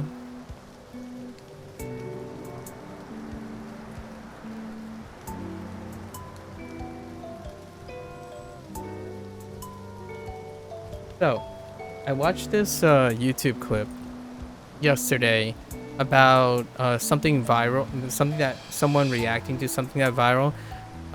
It showed a father who, like, if you took their kid and ran around, you know, like hold them up and run around and get their kids to run as well, like slowly guiding them, and then they would magically learn how to walk, right? Learn how to walk. And the father who was reacting to it tried that, and then his child didn't do anything, but the smile he had and the smile the child had while they were lying on the ground was like, what do you guys think? Did it work? He said, I don't think it worked. But the thing is, what was so wholesome about that clip is, yeah, there are all these viral videos, these TikTok things, but they went out and did it for fun and know that it was fun to do those things, whether it worked or not. That, to me, encapsulates a person who I feel like I am at the moment, but not like with a child or anything. But that's how I interpret my purpose when I'm interacting with younger people. Like, if the person is like saying a bunch of things like, wait, so you want to do this? Why don't you want to do it? Like, well, it's like, what if I mess up and what if I don't ever do this? It's like, do you want someone to do it with you? Like, we can do it together. Like, I mean, we're either both going to fail or maybe we'll both succeed. But if you're really, really stuck in the place, like, I believe that regardless of where we start, I at least have enough life experience to make that process not as scary, right? And that's kind of what, in my opinion, all the parents out there do for their children, right? You're there for them.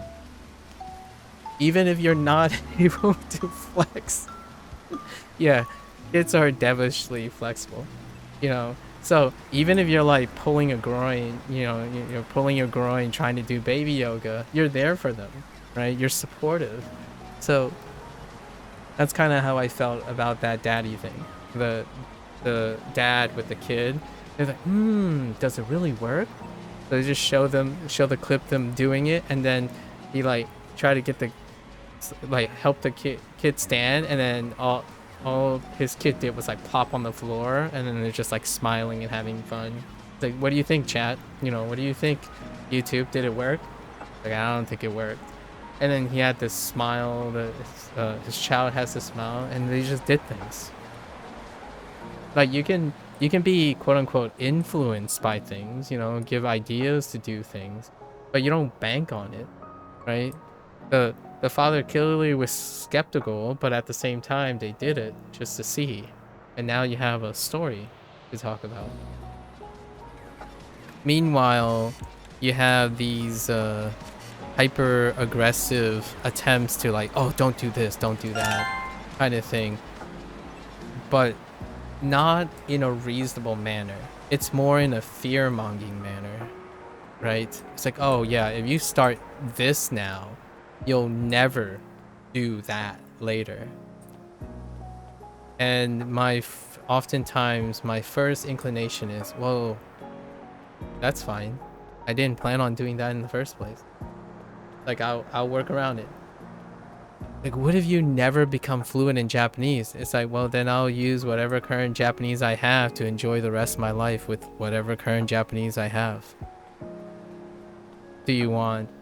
Does that upset you? Like, of course it upsets me. I want people to learn Japanese. Well, I was like, thank you. I really appreciate your concern. But don't worry. I'll generally be happy regardless of what my Japanese comprehension is. Right? I'll play video games. If you, like, someone said something like, oh, but you'll never be able to speak Japanese fluently, it's like, oh, that's fine. It's like, well, even if you can only read manga and you're only going to be able to read manga and play video game, like read video games in Japanese, I will do that then. It sounds fantastic. It's more than I could do yesterday. Like this right here, 141 days ago, this right here would be, I would be extraordinarily clueless. And you know what? If I played this game 141 days ago, I will probably still complete the game and enjoyed it, but in a very different way. That, to me, is how you master executive function. You start anywhere, you make anything work. You wish you could make anything work. Usually, you know, there are failures here and there, right? It is very realistic. But generally speaking, failure does not deter you from things. You turn failures into stories, you turn failures into learning experiences. And to me, if you can get to that point, life is so much more consistently happier. And in my opinion, anyone who has this perspective I'm talking about will make brilliant and beautiful, wonderful children and be excellent parents. Because you need, in my opinion, you need that type of mindset to truly, you know, make sure those little kiddos either get the reinforcement they need, the discipline they need, like anything, right? You have to play it by ear. It's one of those things. Like, your life experiences are what makes you that flexible, right? At least in my opinion. Does it sound like I'm really interested in having a child? That's not a coincidence. Without saying too much, it is kind of the plan. So maybe we'll talk about this in another 3 years or so.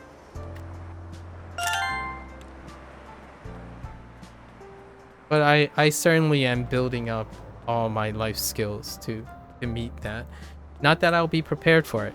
It's not about, you know, it's not about being prepared for something, like being all like 100% being ready for something. It's about constantly trying. I won't stop trying. That is the thing. Like, there's no end to my trying, regardless of what it is. I don't give up. And that I hope that one day parents are always like that, which that's very idealistic. And because when they choose to have children, you gotta, that's what I hope every future child that's being born, they will have parents that do not give up. They will always keep on trying, right? And it takes quite a lot of life experience to get to that point. And you're expected to have that experience so early in life.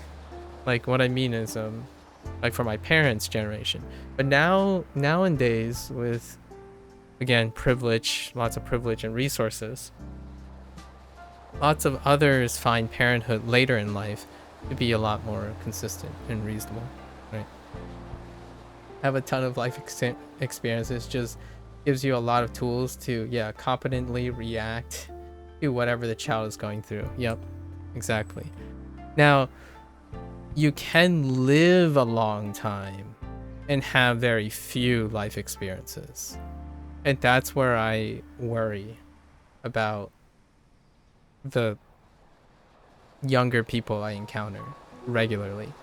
That they can live a long time, right? And they can learn or like end up remembering and taking in a lot of information. But their life experiences, their executive function, maturity, and practice is very limited, right? They're super brilliant. They can, I don't know, calculate the constant coefficient of some complex model that I don't understand at all. And at the same time, they haven't talked to anyone directly with expressive thought in the last like 10 years or something. And that's kind of scary. It's very unfortunate, but it's a very common aspect that I encounter a lot. Not many life experiences. That's when you end up just passing down the lessons of your parents. Yes, passing down the lessons of your parents without reflecting on them. Yes, and adapting to change, right? Because change happens. You don't live in the environment of your parents anymore. You're not synthesizing your parents' wisdom, right? Your parents can only do so much. They pass down what they have, but you yourself will still be required to exercise and command and synthesize and refine that experience, because your environment will no longer be the same. Environments don't stay static, especially in the human world, right? Or a Anthropocene world, a world that is influenced by humans. I think it just ends up passing down trauma. Yeah, like someone who only has limited experience will internalize and carry on exclusively what their parents have, possibly even amplify what their parents have. So that means for all the quote unquote desirable traits, they also amplify all the potential baggage of it. It's not taking the amplified desirable traits and then circumnavigating and synthesizing new things where you have time now. Unlike your parents don't have time anymore, right? Like, they're doing their best to pass their legacy, and you have the new time to synthesize, problem solve, critically think through the things to seek improvement. And then once you reach like this stage, or whatever my stage is, then you are in the process of passing on what you have as best as you can, right? And that's, in my opinion, the beauty of a mortal life, I suppose, if you can say that. At least that's how I feel about it. Your parents' traumas doesn't have to be their children's trauma, but your parents' strength can most absolutely be the children's strength. Because the last thing you want as a parent is to feel, give their burden to their offspring, right? That is very, very depressing. And we have to remember that not everyone has that privilege. So you still have to try really hard not to do that. Right?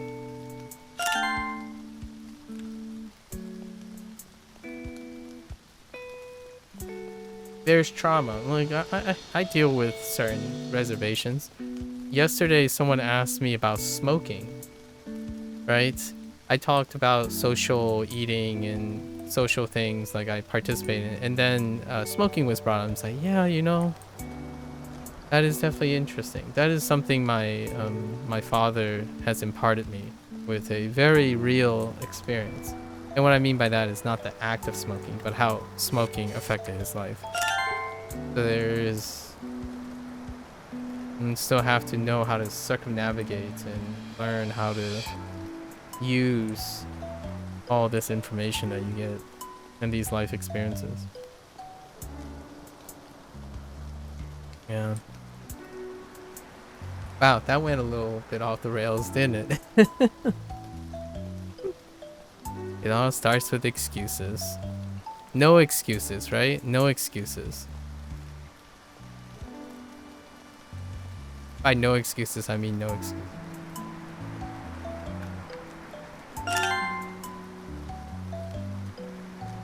Nani? Nani?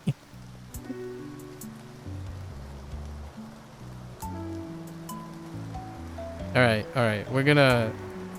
Yeah, we have to wrap up. We're at 4 hours. It's time to wrap up, start our Japanese lesson here. Oh, whoops. Alright. Good enough.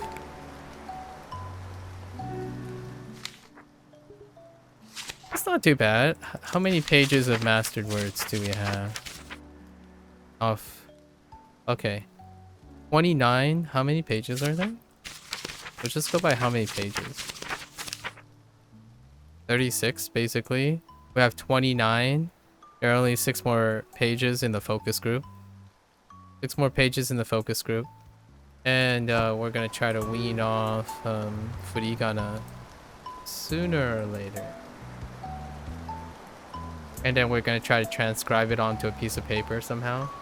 I don't know how I'm gonna show that. But we'll have to get creative.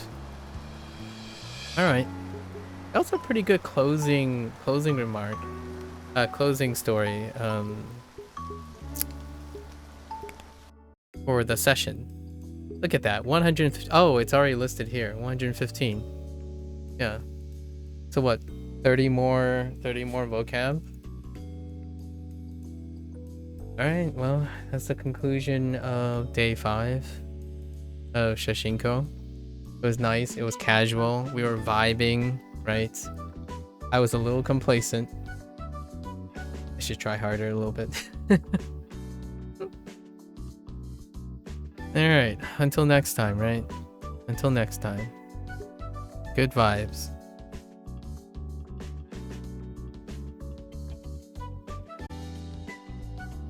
Okay.